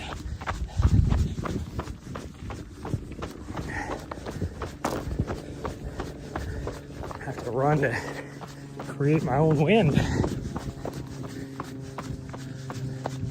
which then makes me warmer because I'm running.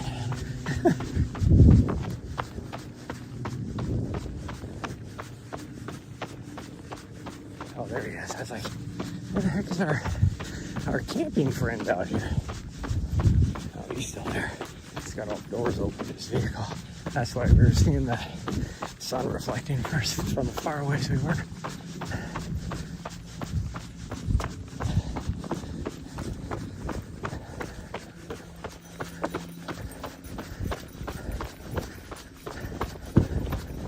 Because here's the road he came in on, which right here isn't too bad. Down at the bottom, I still can't believe he made it up there. But just goes to show you that if you take things slow and pick the right lane, or the right line, I guess, you can get up a lot of stuff that you wouldn't think you'd be able to, and vehicles that you shouldn't be able to do it. Which is the exact same thing I had to tell people when I took my van, and this is before I had all the extra modifications done to it. So it was stock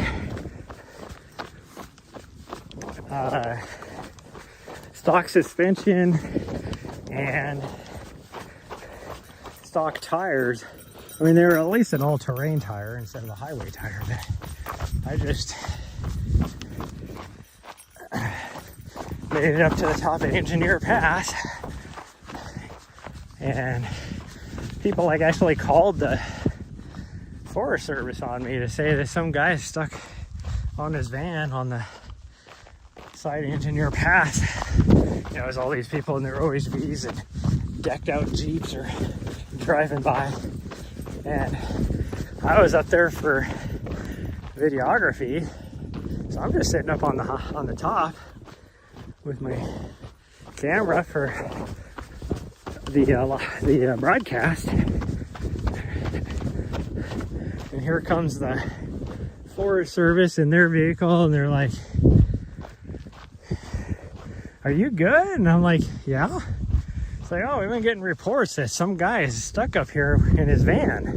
I'm like, "No, I'm here here for the broadcast for the race." And they're like, "Oh, okay. You're sure you're good?" I'm like, "Yeah." And they're looking at it like, "How the hell did you get up here in this van?" And it's like I told them, I go, "You just pick your line and go slow, and you don't have any issues getting, you can get a lot of places."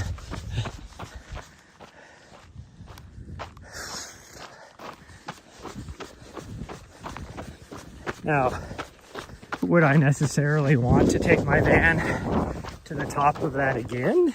No, absolutely not.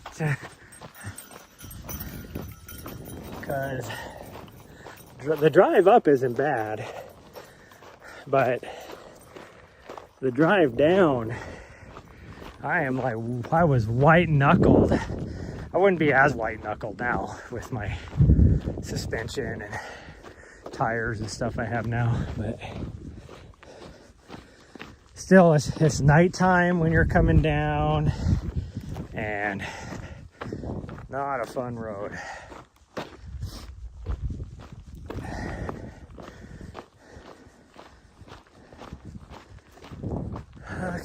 we are almost to my road.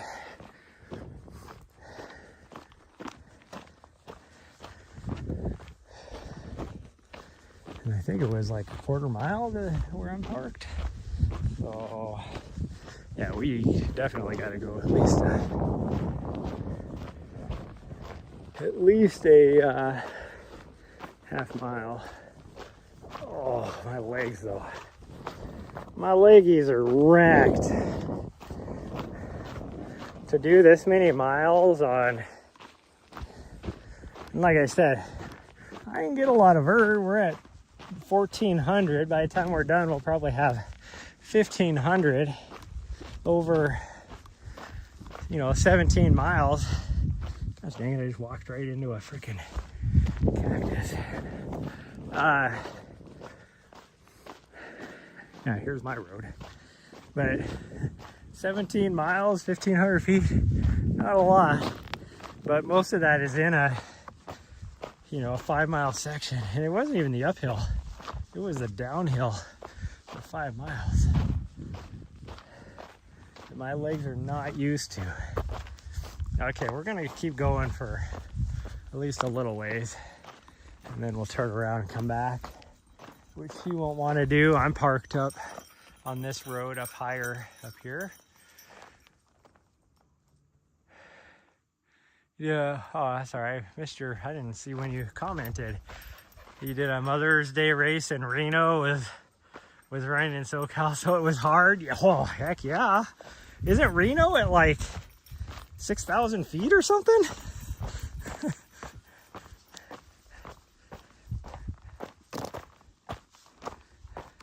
That Reno was pretty high.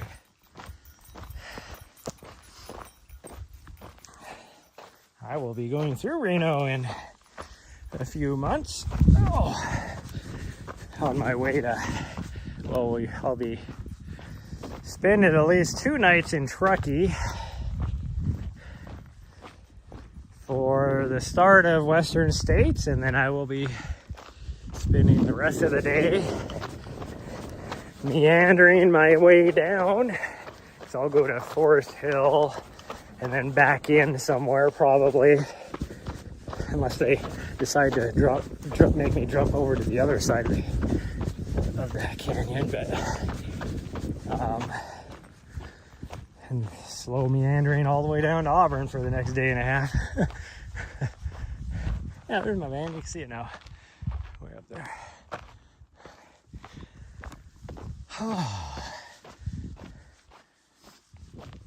All this flat running I've been doing though, because like I say, I always tell my athletes, run or train for the conditions of the race. And my next race is flat.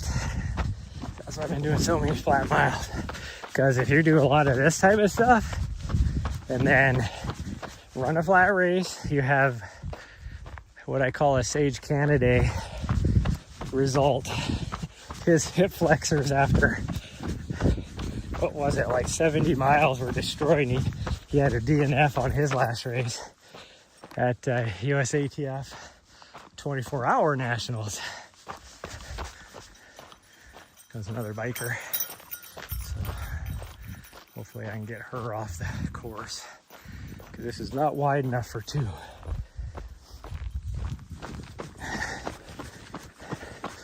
And she's usually pretty good about getting off the trail, but not always.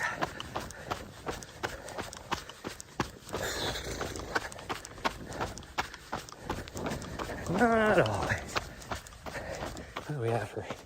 Yeah, we're probably only going to make it, really, maybe right to there on the trail before we have to turn around. And of course, she's going up to say hi to this mountain biker because she saw it. Or saw the person. I think she got off the trail though. That was good.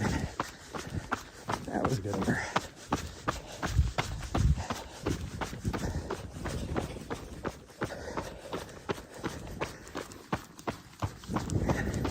Alright, get off the trail. Come here. Get off the trail. Good morning. Hey, puppy dog.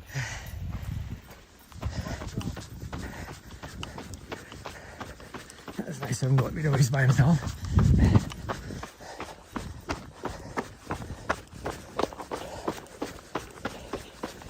A lot of times people don't say that. Well, for the most part.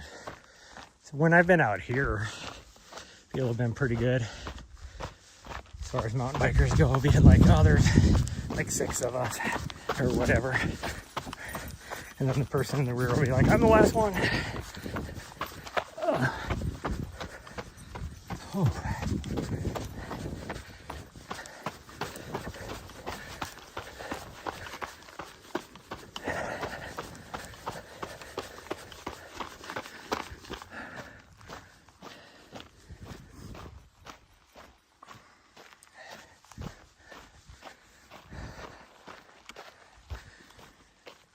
Whew. I think we're gonna go a little bit further than half a mile just to make sure we're good.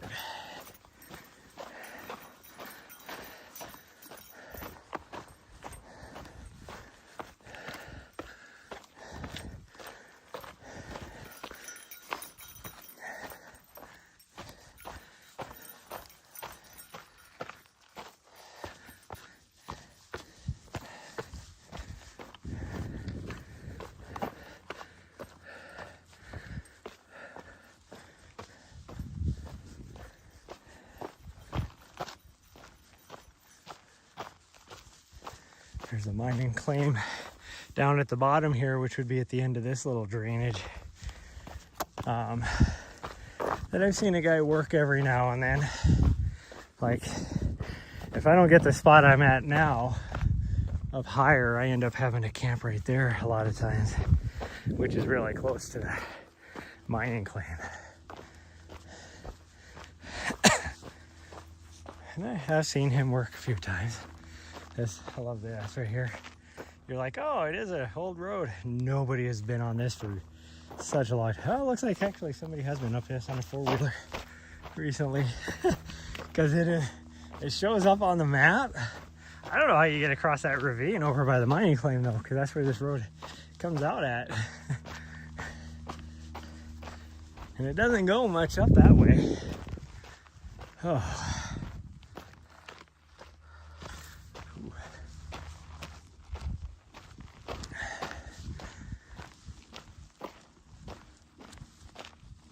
I think she's gonna be okay for water until we get back, so we gotta go a little bit further, sweet girl. Not a whole lot, but we gotta go a little further because we are at 16.6 and we gotta go to 16.8 just to be. Oh no, we wouldn't have to go to 16.8. Actually, we're probably good now. We would be good now. That means I have to go back through this no signal section. All right, come on, we're gonna go back. Come on, we're going back. Let's go. Come on.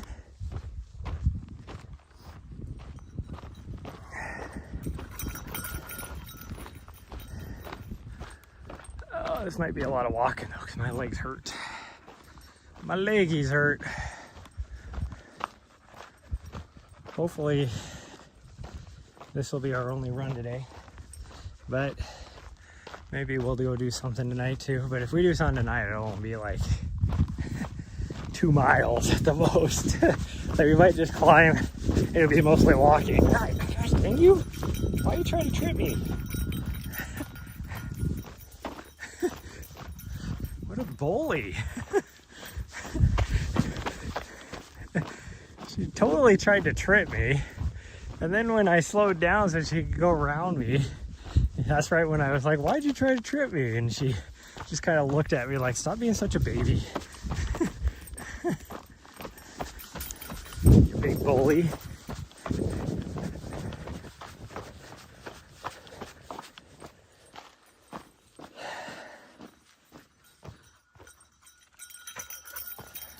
Gosh dang it, I keep stopping so she can go around me. And then she just veers off. Oh, there we go. She's still ahead of me. Okay, get going. You get going. She still got her tail up. She's still wagging it. So she's not too tired. She's still having a lot of fun. Of course, this is dead zone now that I'm gonna have to try and push through on dead legs.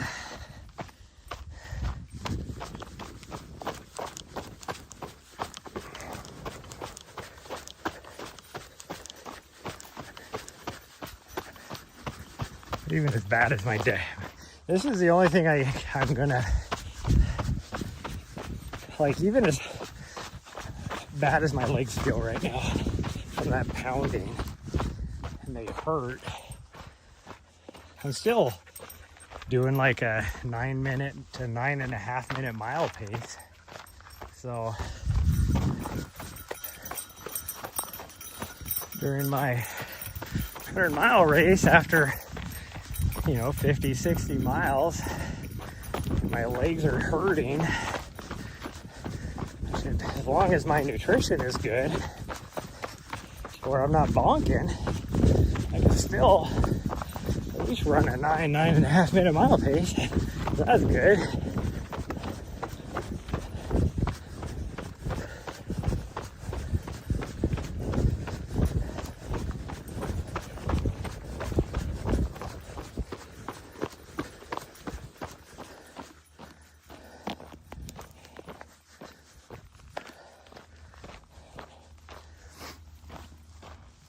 Oh man. Whew. I just have to walk the rest of this back.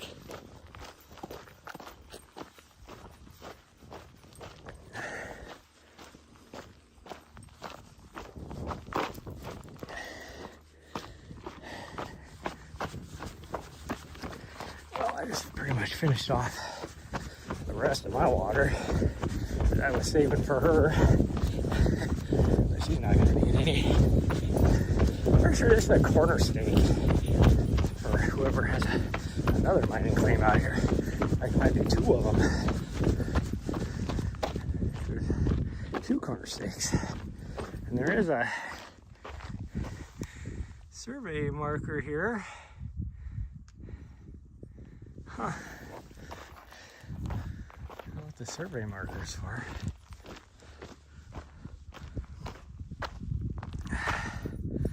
Had a tooth pulled yesterday, so you're starving. Try to get yourself clean.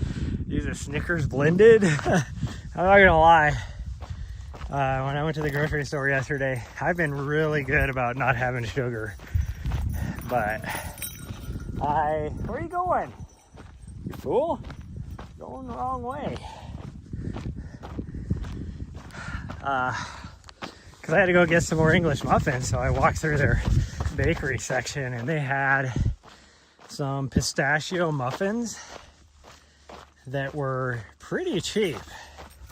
Like, you buy that for that same, like, because there's a box of 4, and for a box of 4 back in Montana, you're talking like $8 or $9 for 4 muffins. And they had a box of 4 pistachio, which is one of my favorite things in the world. Muffins, of course, that was down in Tucson, which is pistachio land, or somewhat, pretty much that part of Arizona, New Mexico, and southern New Mexico is nothing but pistachios. But they were a box of 4 for $4, so $1 a muffin, and they're like good, like big, like almost Costco sized muffins, So I ended up buying it, and I had one for dessert last night after I got done eating dinner, and then I had 2 more as a bedtime snack before we went to bed last night. And then I had the last one for my little extra breakfast, since I was doing longer mileage today. Because every morning I usually have a English muffin with some peanut butter and Nutella on it. So I had that and then decided, you know what? I'm gonna have that last muffin too. So those things didn't even last 24 hours. And I ate all 4 of them. And it has been so long since I've had anything like that. Yummy, yes. So I have to be very careful. I do have some Uncrustables in my freezer, but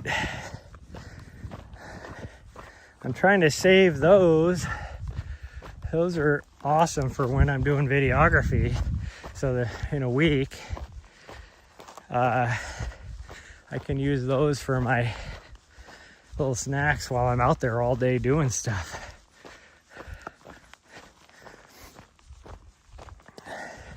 Knowing me though, I'll probably eat them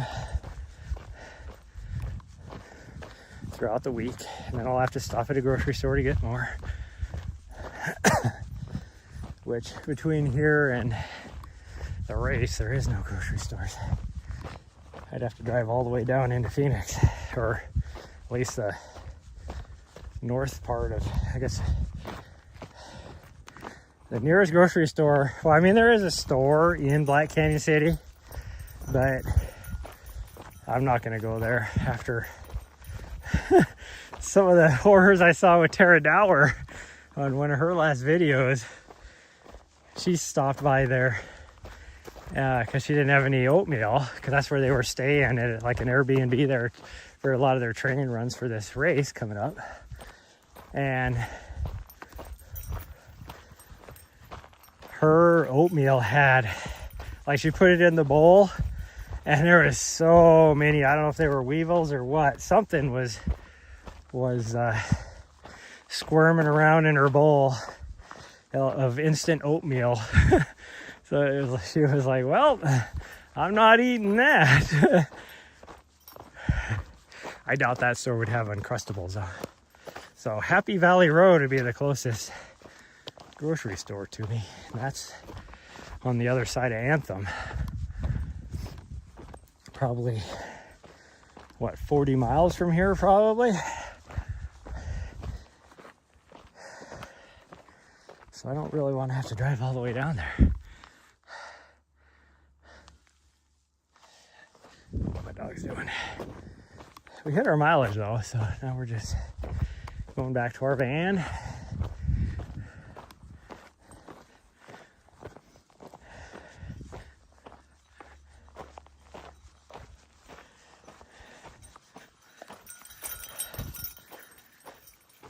Whew.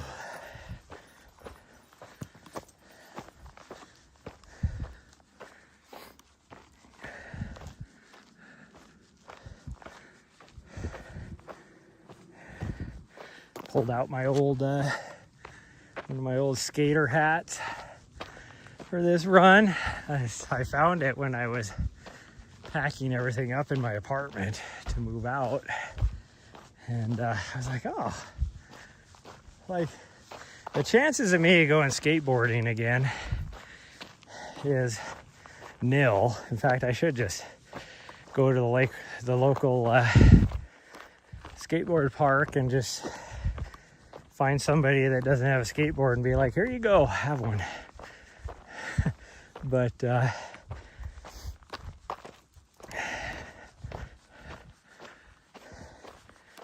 so I packed it up and I'm like, oh, that's an awesome hat. Actually, it is an awesome hat. Now, does it breathe very good? Not necessarily. But it's white, so it's reflecting the heat versus making my head hotter. I look like a skater, dude. I used to be.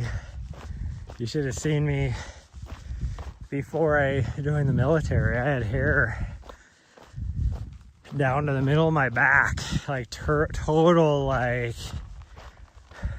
surfer slash skater dude.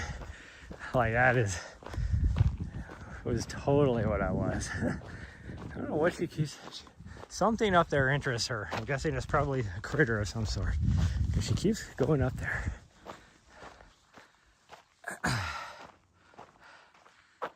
Ah, it's a nice thought.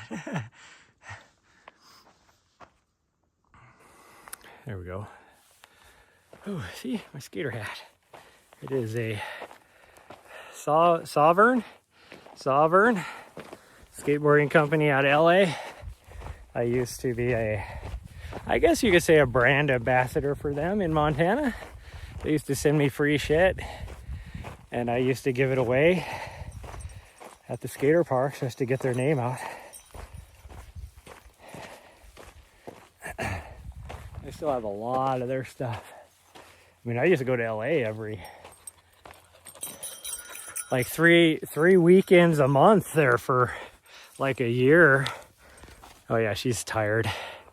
She decided that, like that meme with, I'm gonna take a nap right here. She laid on the mat. She's like, this is nice and cool. It's out of the sun. You're gonna take a nap right there? Yeah, take a nap right here. Okay, let me change cameras again. Do I surf? No. I've always wanted to learn, but I never have. Mainly because I was too scared to, as an introvert, to have to like take lessons or anything like that. It's like I snowboard and I self-taught myself, so I'm not like super good at it by any means, because I was too scared to just take lessons and learn properly. Hi, sweet girl, can I take your harness off? Yeah. There you go. Oh, good job. Oh, you want the butt scratches? Doing the NOLA dance. Ooh, bending over like that gave me a freaking head rush. Oh, I should stop my watch. Okay, well, we met our goal today. Chances are I probably still will do something tonight. Maybe a little sunset, little walk to the top of the ridge again. Maybe over to this peak over here. That would be about 2 miles maybe? Round trip, so a mile up and a mile back. Be a nice little sunset thing. How did this hold up?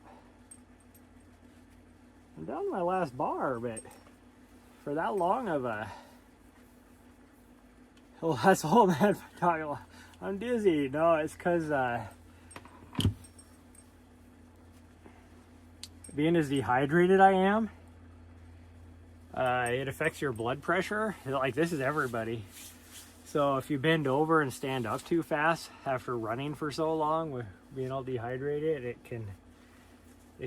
it'll cause a change in your blood pressure, like standing up, and you can actually cause you to pass out.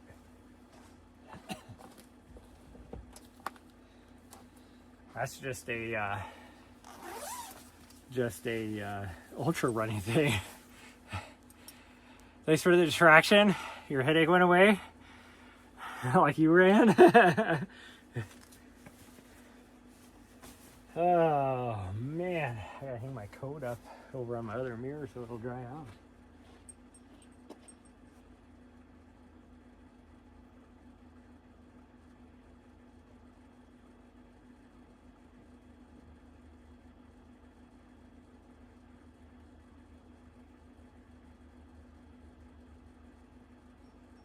Ooh. Well, I was easily within half a mile of having some serious chafing issues happening, so even if I wanted to, I wouldn't have been able to run any further. Like, starting to get, yeah, it's starting to turn a little red down there. So I was getting close. She's good. She's just laying down in the cold dirt. Probably feels good, huh? That feel good? Are you tired? Sweet girl, you tired? She's like, don't talk to me. I should give her a little treat. Drink water. I need to drink water. She needs to drink water. Oh.